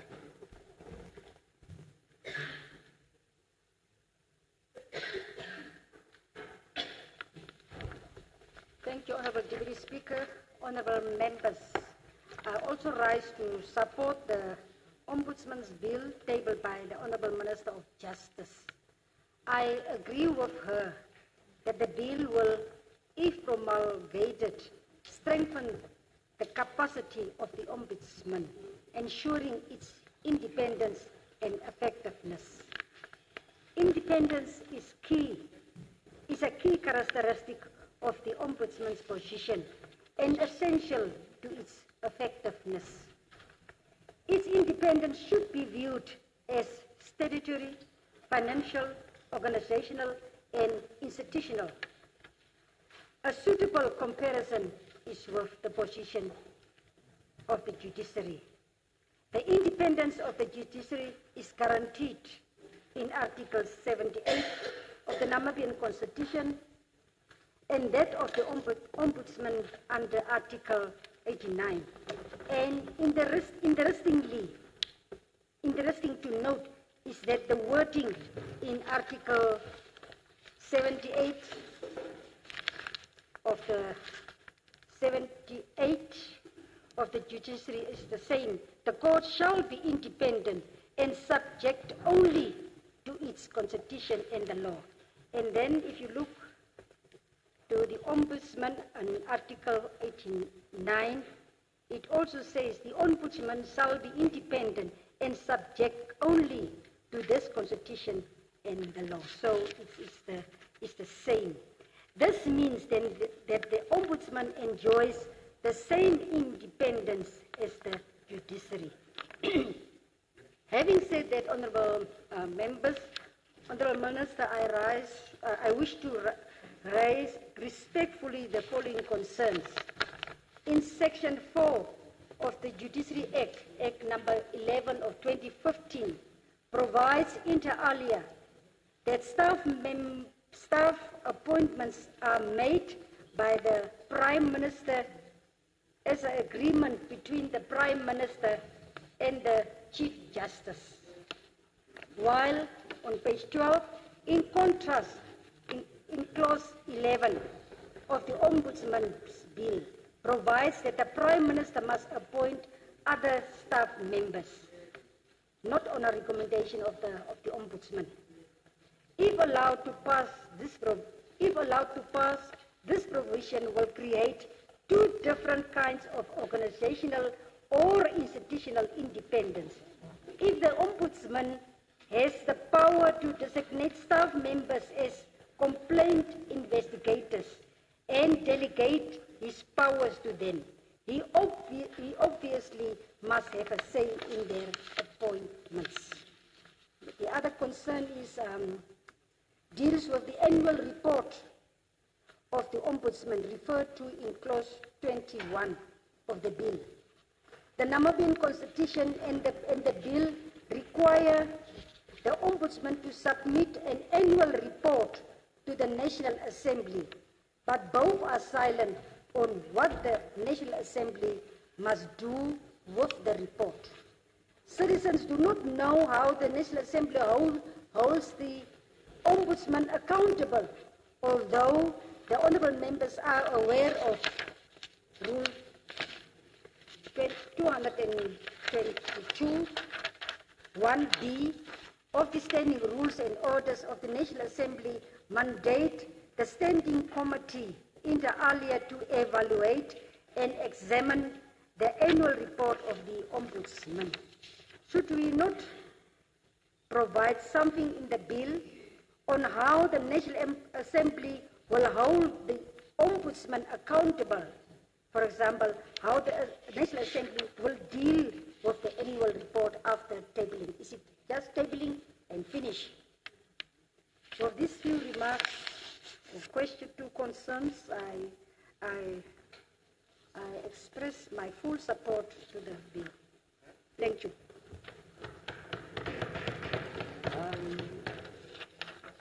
Next, Honorable Chikero Tuer. Thank you, Honorable Deputy Speaker, for giving me the floor as a member of the Standing Committee on Constitutional and Legal Affairs. We submitted a report here 5 years ago, and just at the edge of finishing our term, this is now being bulldozed, and I say it deliberately for the following reasons. There is a need, and there was a need for this bill to have come a long time ago. Although, as a member of that committee, to thank the minister to have addressed few concerns that was raised in that report, the rest and the majority of the report has been watered down. That's my disappointment. First, let us be clear on the definitions. And this, I want to amplify what Honorable Nekuli said. This has been a misunderstanding. UN conventions, as they are, cannot be enforced in Namibia in terms of our own constitution. And the human rights definition in terms of this bill, let me remind you, the definition here says human rights means any fundamental right of freedom as contained in Chapter 3 of the Namibian Constitution. Our allegiance is to the Namibian Constitution, to nothing else, unless it has passed this House. The second definition of human rights: any human rights or freedoms forming part of the law of Namibia by Article 144 of the Namibian Constitution. It does not talk of anything else if it has not been defined in our Constitution. Even the conventions must pass here in terms of our Constitution. That's the definition. We must put it in context.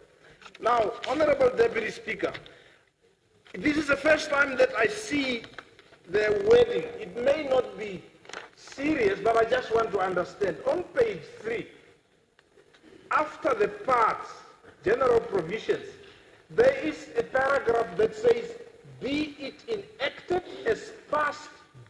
Parliament and assented to by the President of the Republic of Namibia as follows.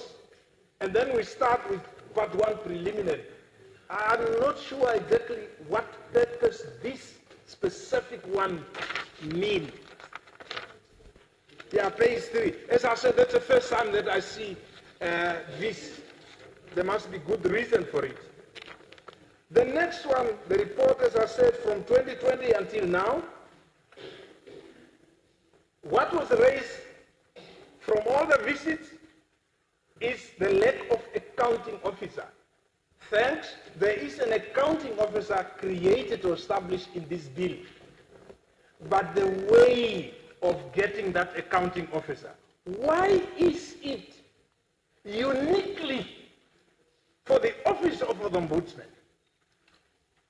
Have we addressed the need for an accounting officer that must now suddenly be appointed without concern? And everything has been said. I will not raise or repeat what was said, but it needs to be addressed and corrected before we finally pass this bill, that the accounting officer must be appointed as provided for in the Constitution with judicial commissions. It cannot be correct, although there is now a need for an accounting officer. And that was on section 11. The funds, also correctly, now seeing that the funds would be appropriated by this Parliament to this constitutional body, I have never seen, not even for a single ministry, that money will be appropriated from here, and then we go on to say, like section 13, money is appropriated here for the office to function. Now we come again. Why it was inserted, I don't know.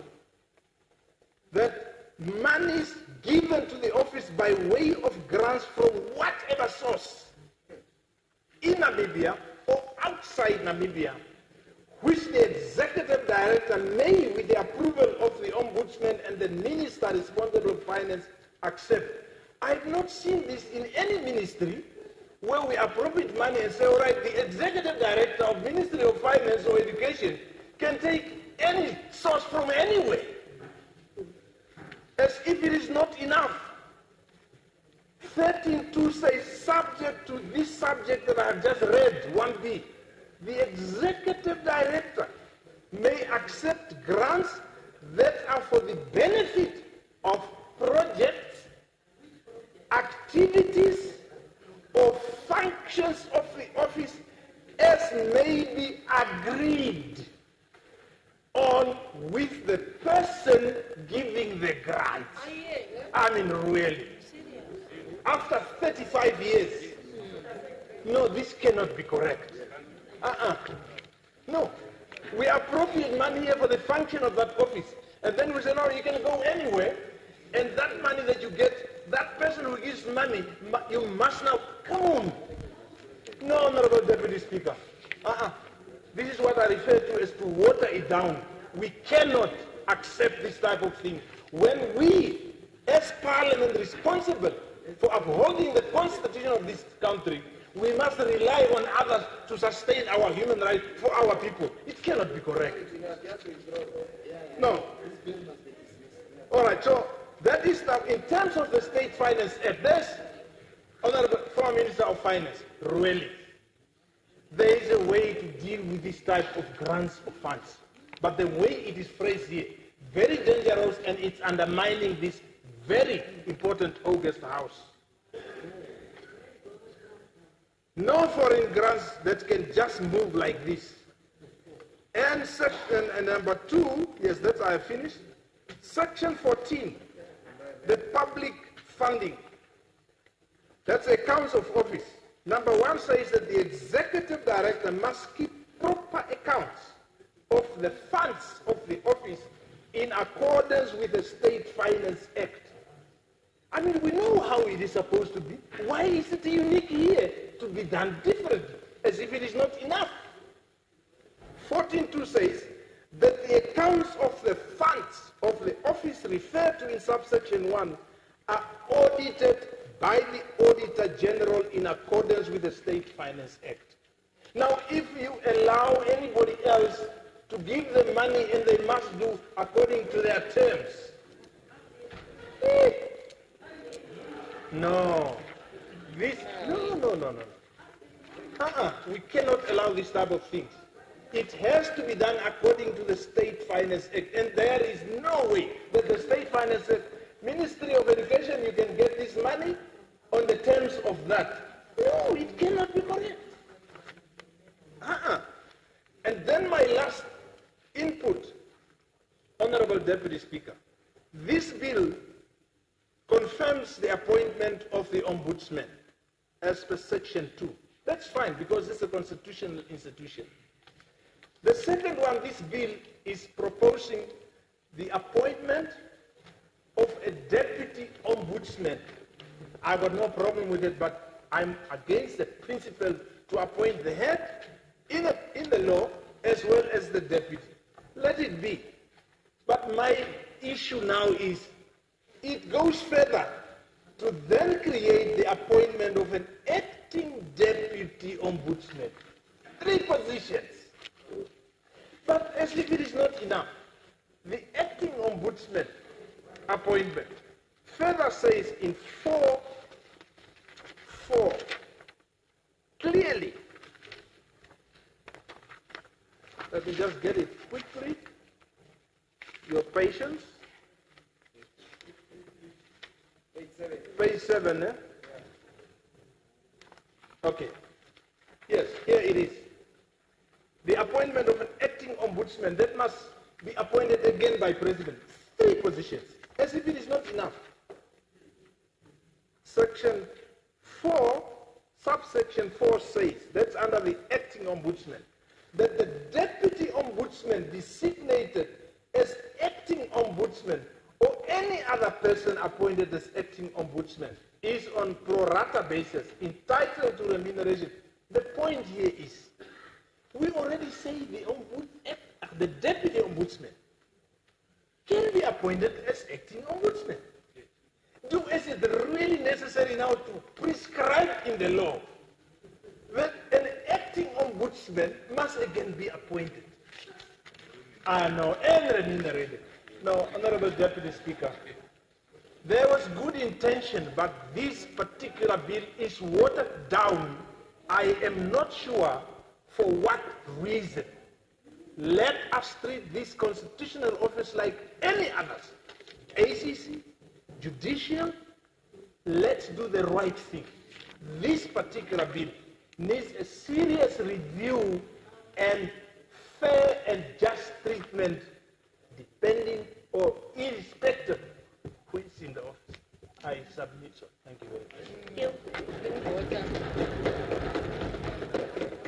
Yeah, next, Honorable Deputy Minister of Finance, Honorable Maureen Kwene.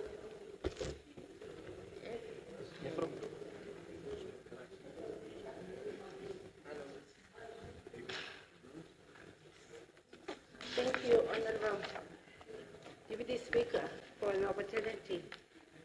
I think, first of all, I want to appreciate the effort of having a bill that gives us an opportunity to talk about the need for an Ombudsman's Act.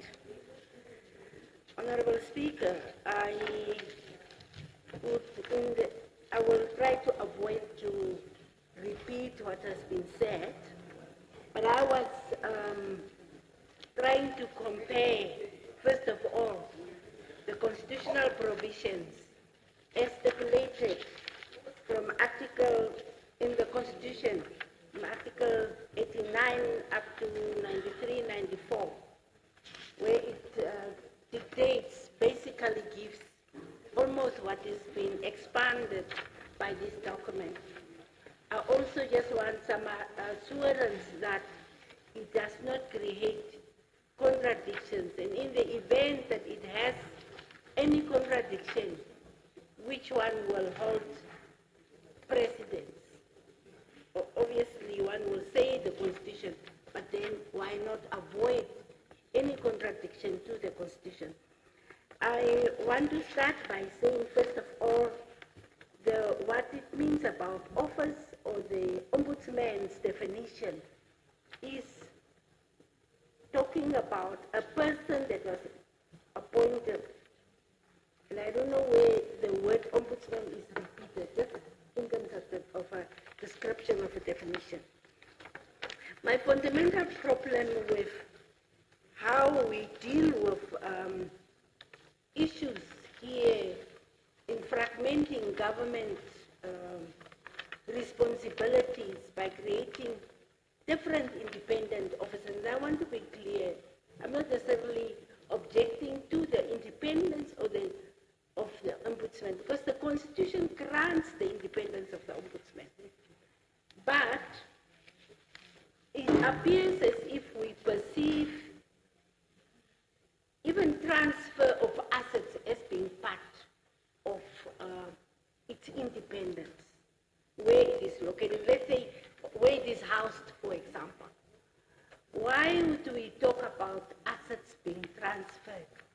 Because the Ombudsman's office is not expected to have an income-generating function, and therefore would solely depend on a budget allocated by the Parliament.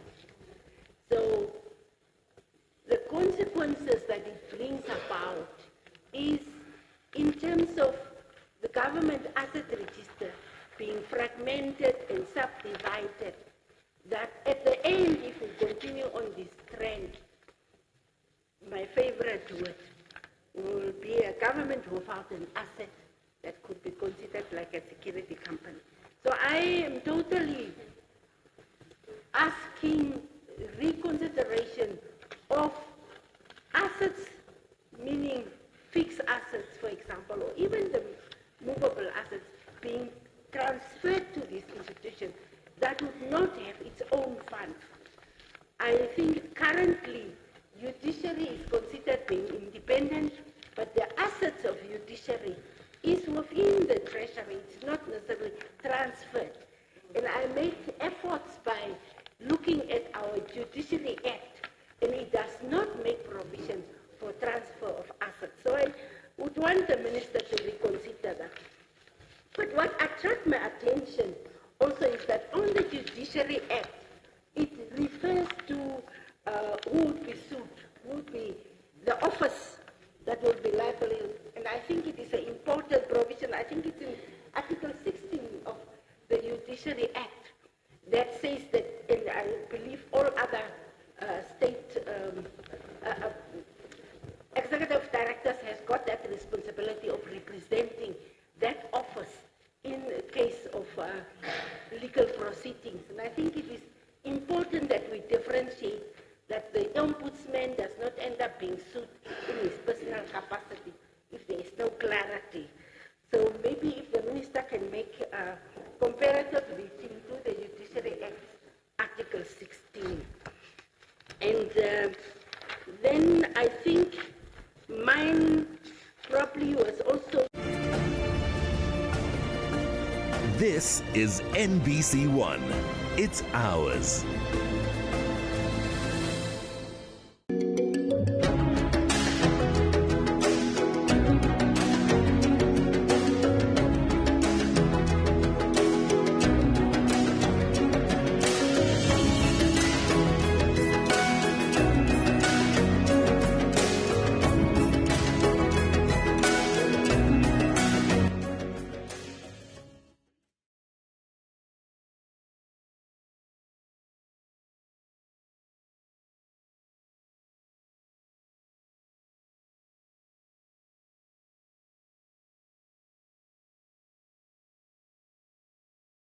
grants provided, and it makes accountability easier. Because if that clause is not there, I'm talking now about 13B, that the office has to be given the office by way of grant from whatever sources in Namibia or outside, which the executive director may, with approval from the Ombudsman and the minister responsible for finance, accept. I think that is a provision by the Treasury Act. everybody, all funds has to be accounted for. Therefore, it has to enter, and it has to also be subjected to screening. Therefore, it needs to be accepted. So it is not just donated. So, and I feel from that perspective, the next clause, number 2, that talks about grants that will be agreed to with the person granting it, I think maybe it could be a contradiction of the 2 provisions, because it does not make reference to the minister responsible for finance. And I concede to the idea that Ombudsman's office specifically, it's a sensitive office that should not be allowed to receive random grants, especially that is promoting certain interests. I think it, and if we feel that it is necessary, then probably should come of a parliament approval or something external. My last one, Honorable Deputy Speaker, is the need for us to look at additional budgetary liabilities that we create. Because by having again another office, and like I said, my comments are probably more general, because whenever we make any new bill or independent office, the accountability, if they have got their own accountants, their own human resource department, everything else, the size of the public service is again indirectly increased. So I'm just thinking that those things could be reconsidered to see how an office can still be independent, but the other services then being provided, support services being provided from another office, and in this case maybe from the judiciary. Honorable Speaker, Deputy Speaker, those would be my concerns. It's the budgetary implications. And I think it's also important that when we look at bills, and I know at cabinet level when you have to do submissions, it is required that you indicate what the budgetary implications are. And I think it must be applicable to bills as well, or to new acts, so that when we establish an office, there's some estimated basic cost, so that by the time we look at it as an independent functionary, then we must have an idea of what additional cost it will imply to budget. And I am sure that this has not yet been considered for the 2025-2026 budget. But thank you very much, Minister. In principle, it is good that we emphasize importance of basic human rights and to build confidence in the society in general that government or the parliament in principle has appreciation or recognition that basic human rights must be upheld. But I think there is this saying where your right end, another one starts. So maybe we have to also consider it from that. But thank you very much. Mm-hmm. Thank you. Yeah, Honorable Karundo.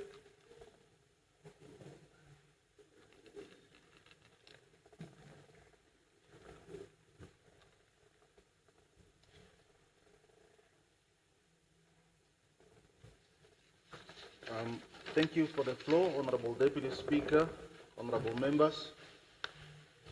I would like to make some few remarks on the Ombudsman's Bill in my capacity as the chairperson of the Parliamentary Standing Committee on Constitutional and Legal Affairs. As it was already in the previous assembly and again in May 2023, that the recommendation of the Standing Committee on Constitutional and Legal Affairs was approved by the National Assembly, specific to the Ombudsman, that all the stakeholders should work together for a speedy adoption of the bill to strengthen the mandate and powers of the Ombudsman in order to give expression to the independence of the Ombudsman as guaranteed in the Constitution. Honorable Minister of Justice, I'm extremely happy that you have acknowledged the fact that the Standing Committee's intervention. What an achievement for this Standing Committee indeed, and all other committees in general. 2 years later, the Office of the Ombudsman have made significant progress, even though the bill was not yet passed. Therefore, passing of this bill means compliance with the Paris Principles, which means that Global Alliance of National Human Rights Institution Bureau grants the institution A status re-accreditation. Without it, Namibia will not meet that criteria to be granted an A status. Honorable Deputy Speaker, honorable members,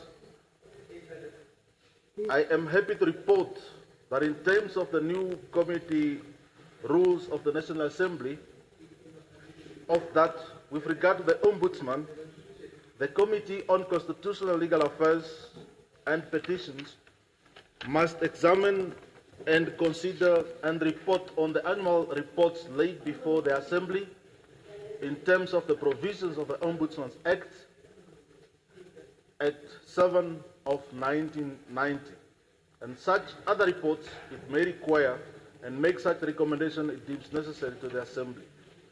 In terms of the new rules, this is now mandatory. However, I'm equally aware that the recommendations of the Ombudsman are merely persuasive and not binding. Thus, if an individual or an institution fails to implement the Ombudsman's recommendation, Ombudsman must compile a special report and submit it to the National Assembly in terms of Section 6, Subsection 1 of the Ombudsman's Act, Act number 7 of 1990. Alternatively, the Ombudsman can approach a competent court for appropriate relief. More consistent compliance will perhaps be obtained with the passing of the Ombudsman's Bill, as it will provide more credibility and authority to the Ombudsman, which will enhance the Ombudsman's power of persuasion. The trend of non-compliance of offices, ministries, and agencies is worrisome. I hope that the bill will now strengthen the implementation of the Ombudsman's recommendations.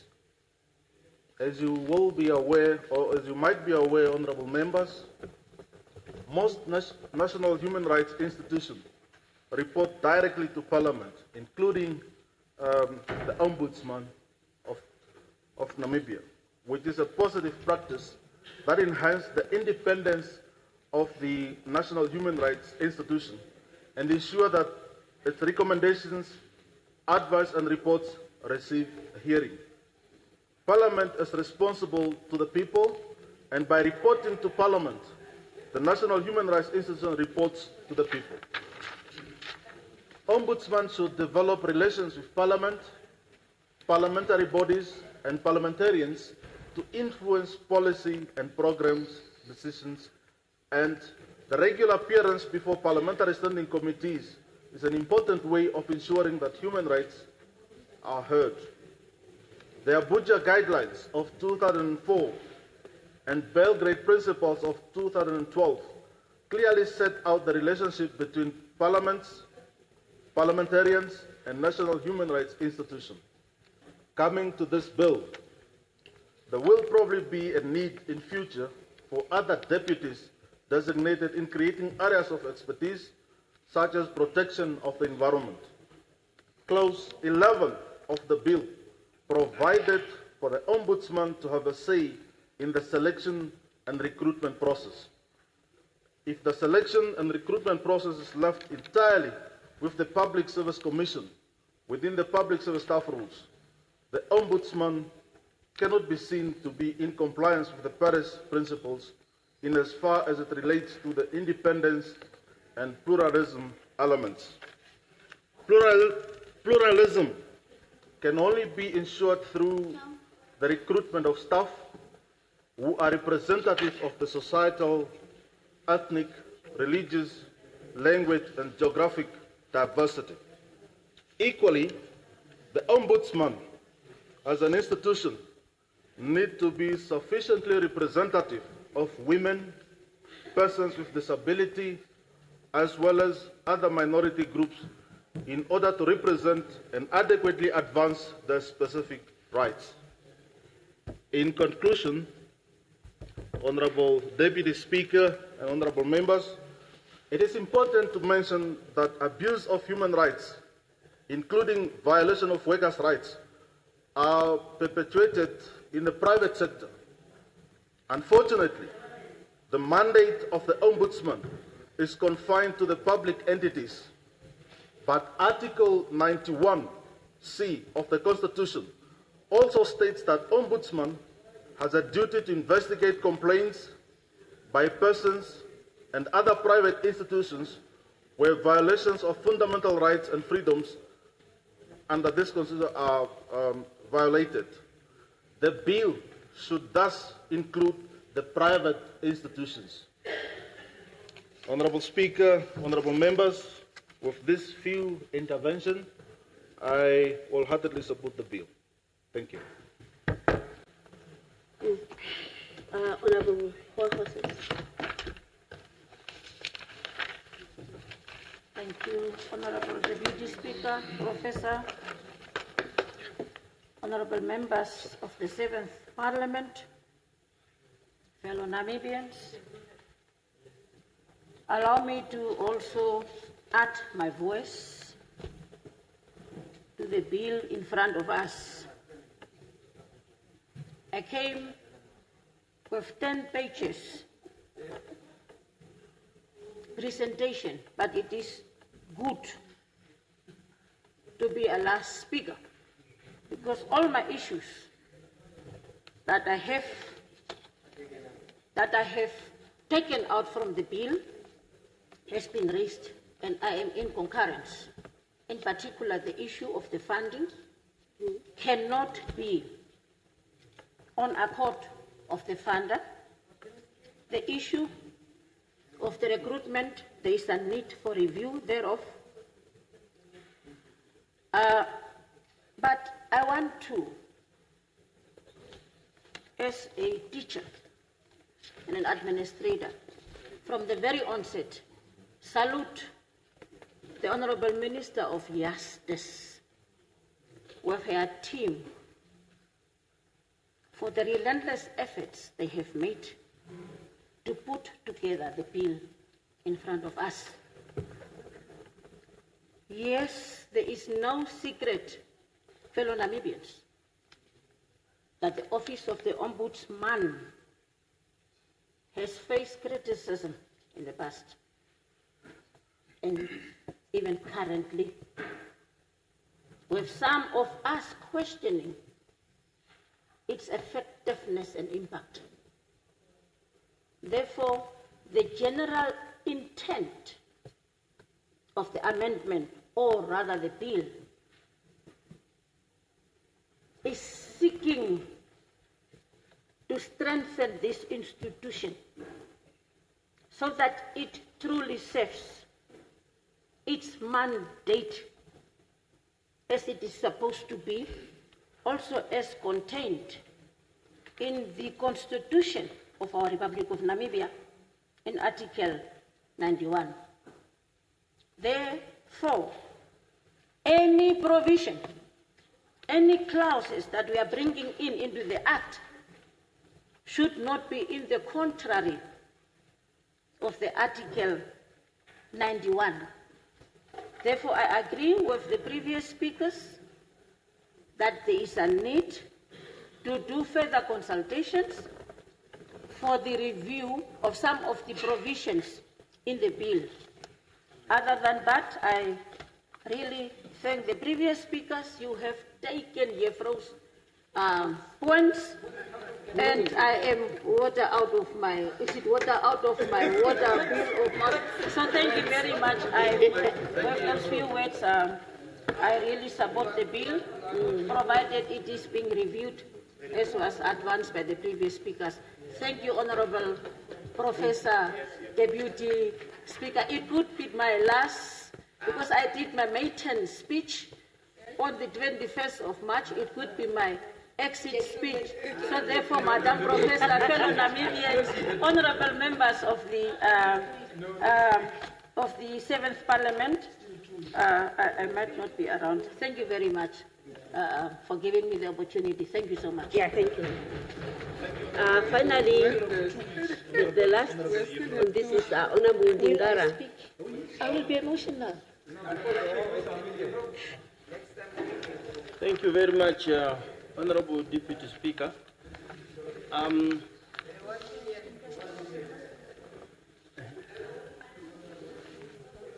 Yeah, you have the floor. Yeah, just like the previous speaker. But me, I remain with only one now of the things that I prepared. At least they took many of the things out. One thing which remain, which I think I cannot just drop it because people have mentioned it also, is appointment in acting capacity. The act or the bill says appointment of acting ombudsman. From the perspective of HR, me, I'm coming from HR. There's public service staff rules which talk about appointment in acting capacity, which means a person must have a certain position to meet the requirement to be appointed in acting capacity into another position. Not a person who's already in acting to be appointed, because this is saying appointment of acting ombudsman. It's like that person was already acting ombudsman, now to be appointed is contradicting the staff rules. It's contradicting, and I went through the whole acting provided in the act. I was asking myself whether the employees at the ombudsman, will they not be public servant? Because for the public servant, there's already provision for appointment in acting capacity. The staff rule is very clear, it sets the requirement, and it goes further in the regulations to stipulate how we qualify for payment, for remuneration. It's clear, and I think this section 4, I propose that it should be scratched because it is fighting the existing rules already, and we don't have a problem with the existing rules. So I think the person who inserted it thought that there's no regulations. Maybe the person was not aware that the rules, staff rules already exist, and that there's further regulations that regulate the appointment in acting capacity. So therefore, I suggest that subsection 4, or what is appointment, this section 4, be removed from this one to allow the current or the existing rules and regulations to prevail. I think that is all I wanted to make a contribution about. Thank you very much. Okay. Any further discussions? I don't see any. With that, I'll give the floor to Honorable Minister of Justice. Thank you very much, Honorable Deputy Speaker. I would like to postpone this to tomorrow for a reply. Okay, thank you. Thank you. The debate is on this item is postponed to tomorrow.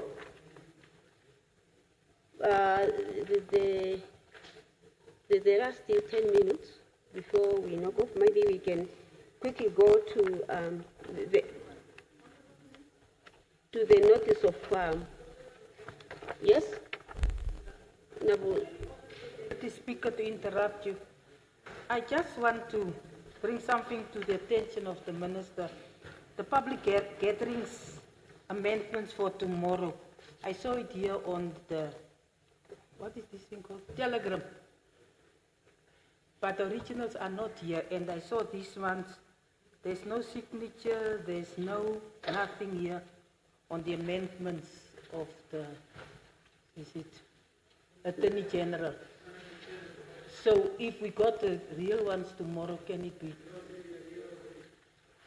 Only you have the swapos.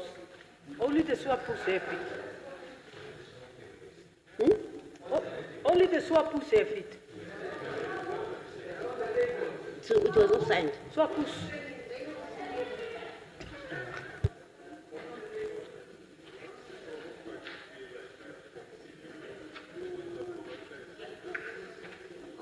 I should think to take note in these people. So can we quickly go through the this motion?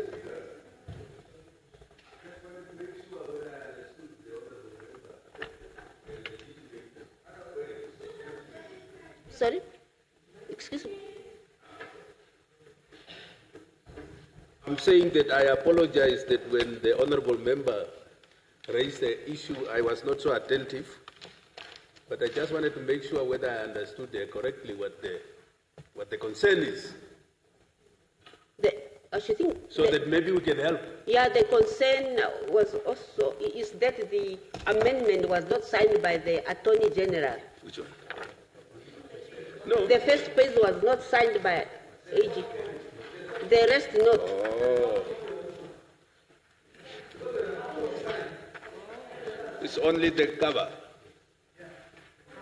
What is the standard? Can you clarify yourself, Honorable Ndida, before the Deputy Prime Minister comes? The standard is that each and every amendment must be signed and the stamp must be on. This is the standard.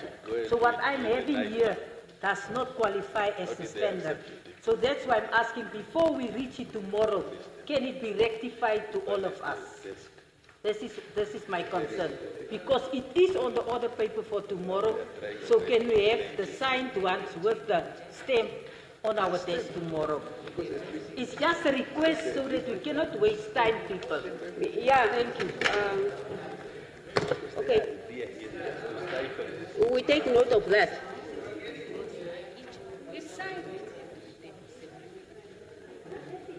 Can we proceed to go to the notice of motion with those 7 minutes? The notice of motion is the next item. The notice of a motion is the one by Honorable Minister of Education, Art and Culture. Does Honorable Minister of Education, Art and Culture move the motion? Okay. Who seconds the motion? Any objections? I think we have agreed to. Honorable Minister of Education, Art and Culture, you have the floor to motivate. Thank you, Honorable Deputy Speaker, for me to motivate to the National Assembly for endorsement the grant policy, which was approved by Cabinet on its 10/4/7/23 meeting. To provide a brief background, Article 20 of the Namibian Constitution states that basic education will be compulsory and provided free of charge at all schools. Since independence in 1990, the Namibian government has funded public education, while parents complemented government resources through the School Development Fund up to 2013 for primary education and 2016 for secondary education. In 2013 and 16, the government assumed the full responsibility of funding primary and secondary education, respectively, by introducing universal primary education and universal secondary education. The UPE and UCE policies changed, lessened the burden on parents, guardians, and caregivers to contribute to the School Development Fund. As the government continues to fund basic education, some stakeholders expressed concern about persistent education-related historical inequities among schools and learners countrywide. A primary concern is that learning outcomes have continued to be negatively affected by, for instance, poor teaching and learning, resulting in high failure and dropout rates, limited availability of textbooks, and limited information and communication technology. Moreover, children from poor families, particularly in the remote rural areas, including learners with disabilities across all grades, continue to face barriers to education resulting from a lack of inter alia qualified inclusive education teachers, disability-friendly infrastructure, and teaching and learning materials and assistive technologies. To better understand the linkages between inputs, outputs, and outcomes in basic education, and to assess the efficiency of public spending and resource allocation for basic education, the Ministry of Education, Arts and Culture, with support from the UNICEF, conducted an extensive public expenditure review of the basic education system in 2017. The PER recommended that the Ministry of Education, Arts and Culture develop a policy to facilitate an equitable and pro-poor resource allocation to all public schools in Namibia.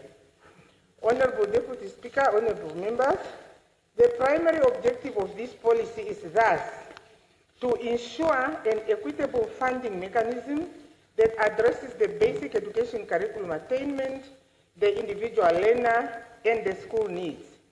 Secondly, to enhance efficient and effective use of financial resources at school level. Thirdly, to improve timelines of fund disbursement to schools. And fourthly, to ensure transparency and accountability in the utilization of education grants. Moreover, the funding formula to determine the education grant allocation to schools shall be calculated based on 4 main variables, namely 1, basic allocation for curriculum attainment per learner per school. Number 2, learner characteristics such as special learning needs. Number 3, co-curricular and extracurricular extramural needs. And number 4, school characteristics such as the remoteness of the school. The implementation framework for this school grant policy highlights the roles and responsibilities of key education stakeholders. The Ministry of Education, Arts and Culture is expected to raise awareness of this policy at all levels of the education system and to coordinate, monitor, and evaluate its implementation at each level, including making adequate budgetary provisions and employing various communication strategies for advocacy and dissemination at each level. At operational level, the school board, school management team, parents and learners, as well as local political leaders and traditional authorities shall play a significant role in the successful implementation of this policy.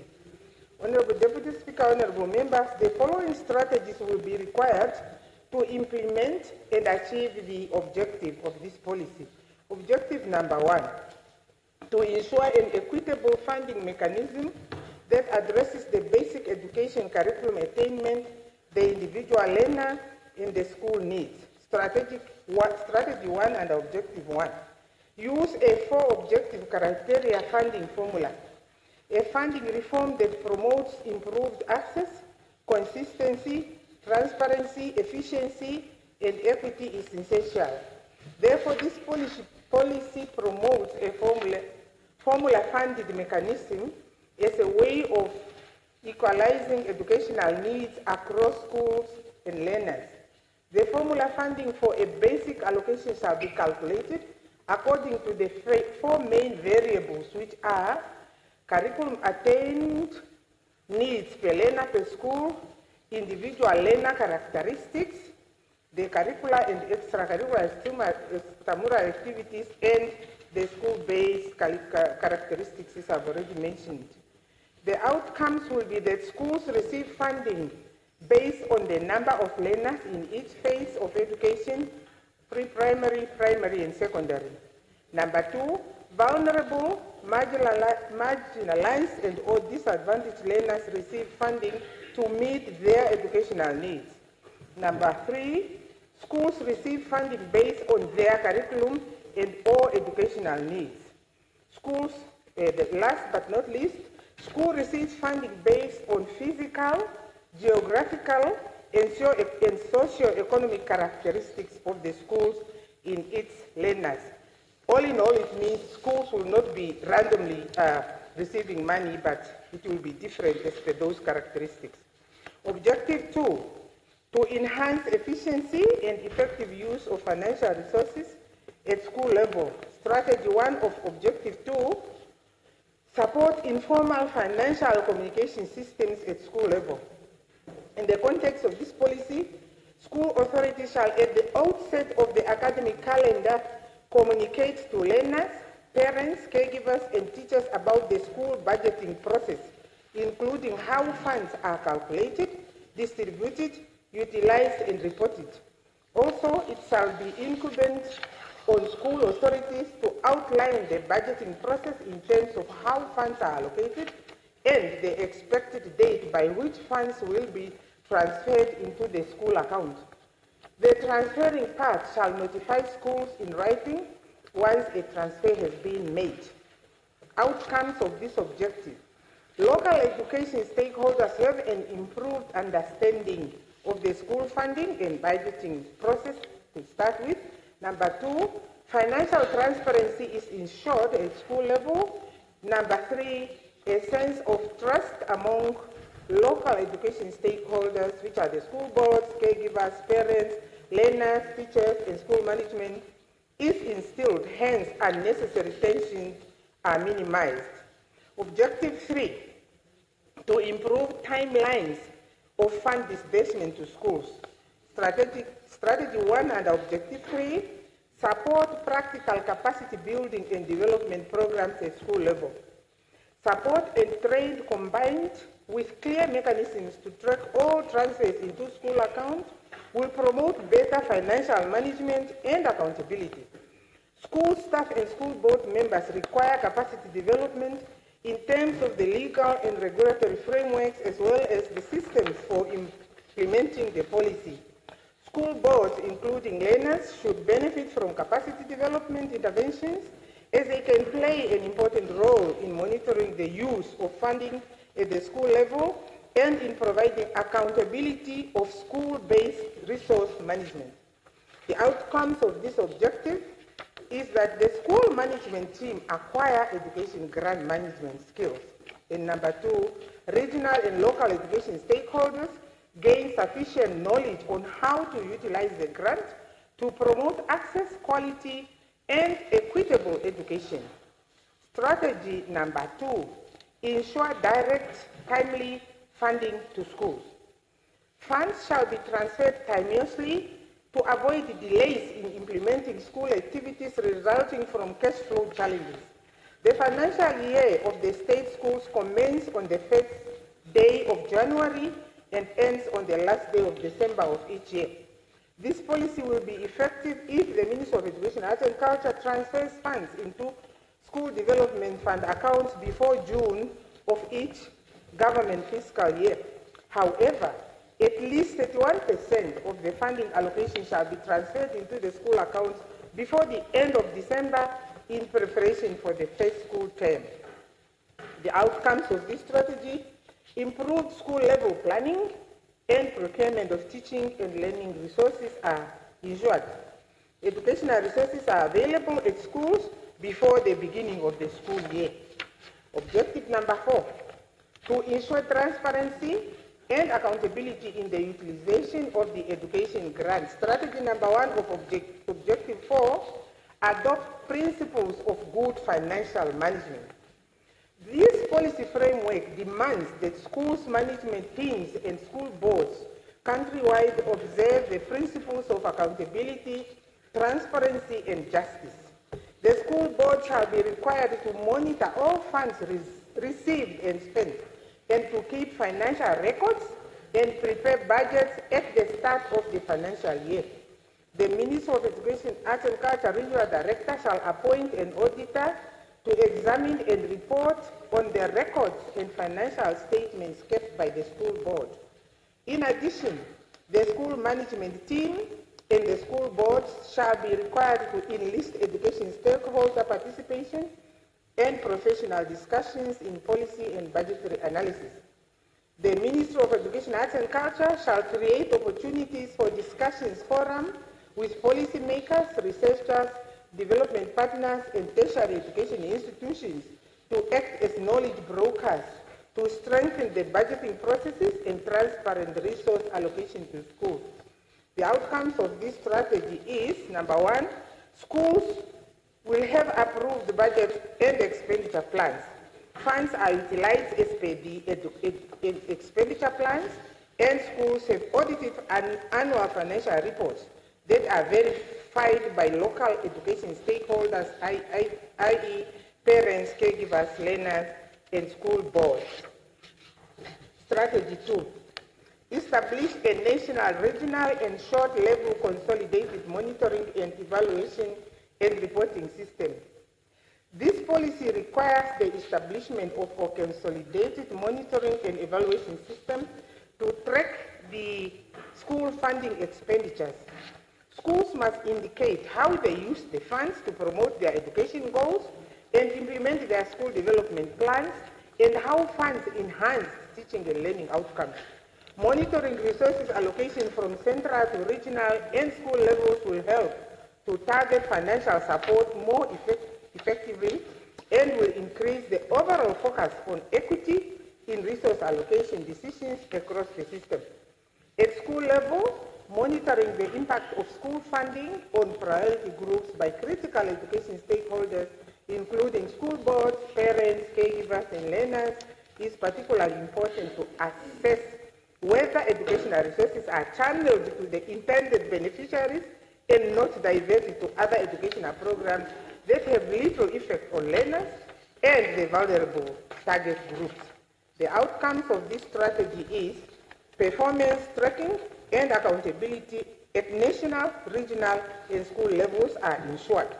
Number 2, accuracy and consistency in the use of school grants monitoring tools at schools, regional and national levels are enhanced. Honorable Deputy Speaker, honorable members, in conclusion, allow me to once more point out that this school grant policy is an effort by government of the Republic of Namibia to ensure equal access to an inclusive, quality, and equitable basic education for all Namibian children. The policy outlines the school grant funding formula that caters for socio-economically disadvantaged learners as well as remote rural schools. The government's education funding strategies highlighted in this policy promote equitable, effective, and efficient distribution and utilization of fiscal resources, especially at school level. Successful implementation of this policy relies on the fulfillment of roles and responsibilities by key education stakeholders. A 2-year implementation and process evaluation will allow for the assessment of whether this policy is appropriate, effective, and efficient, whereas a 5-yearly outcomes evaluation will assess the impact of the policy. Having said that, I call upon the honorable members of this August House to support and adopt this policy. I so submit. Thank you. Anyone who would like to postpone for discussion tomorrow? Yeah? Yes? Yeah.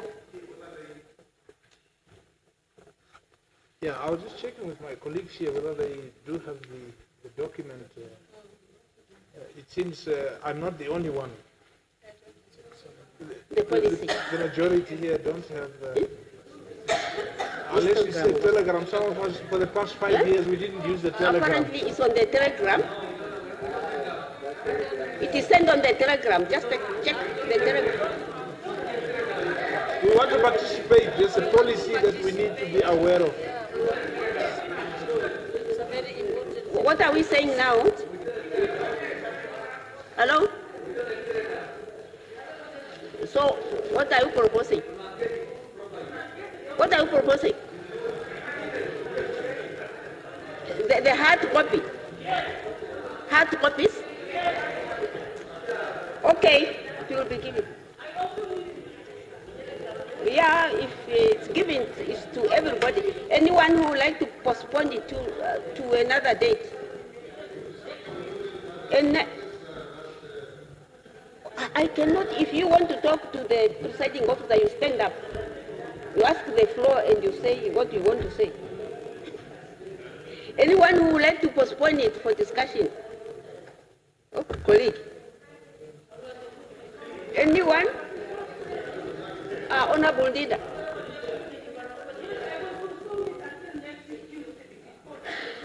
Or next week, Tuesday. So agreed. The house is adjourned till tomorrow, 14:30.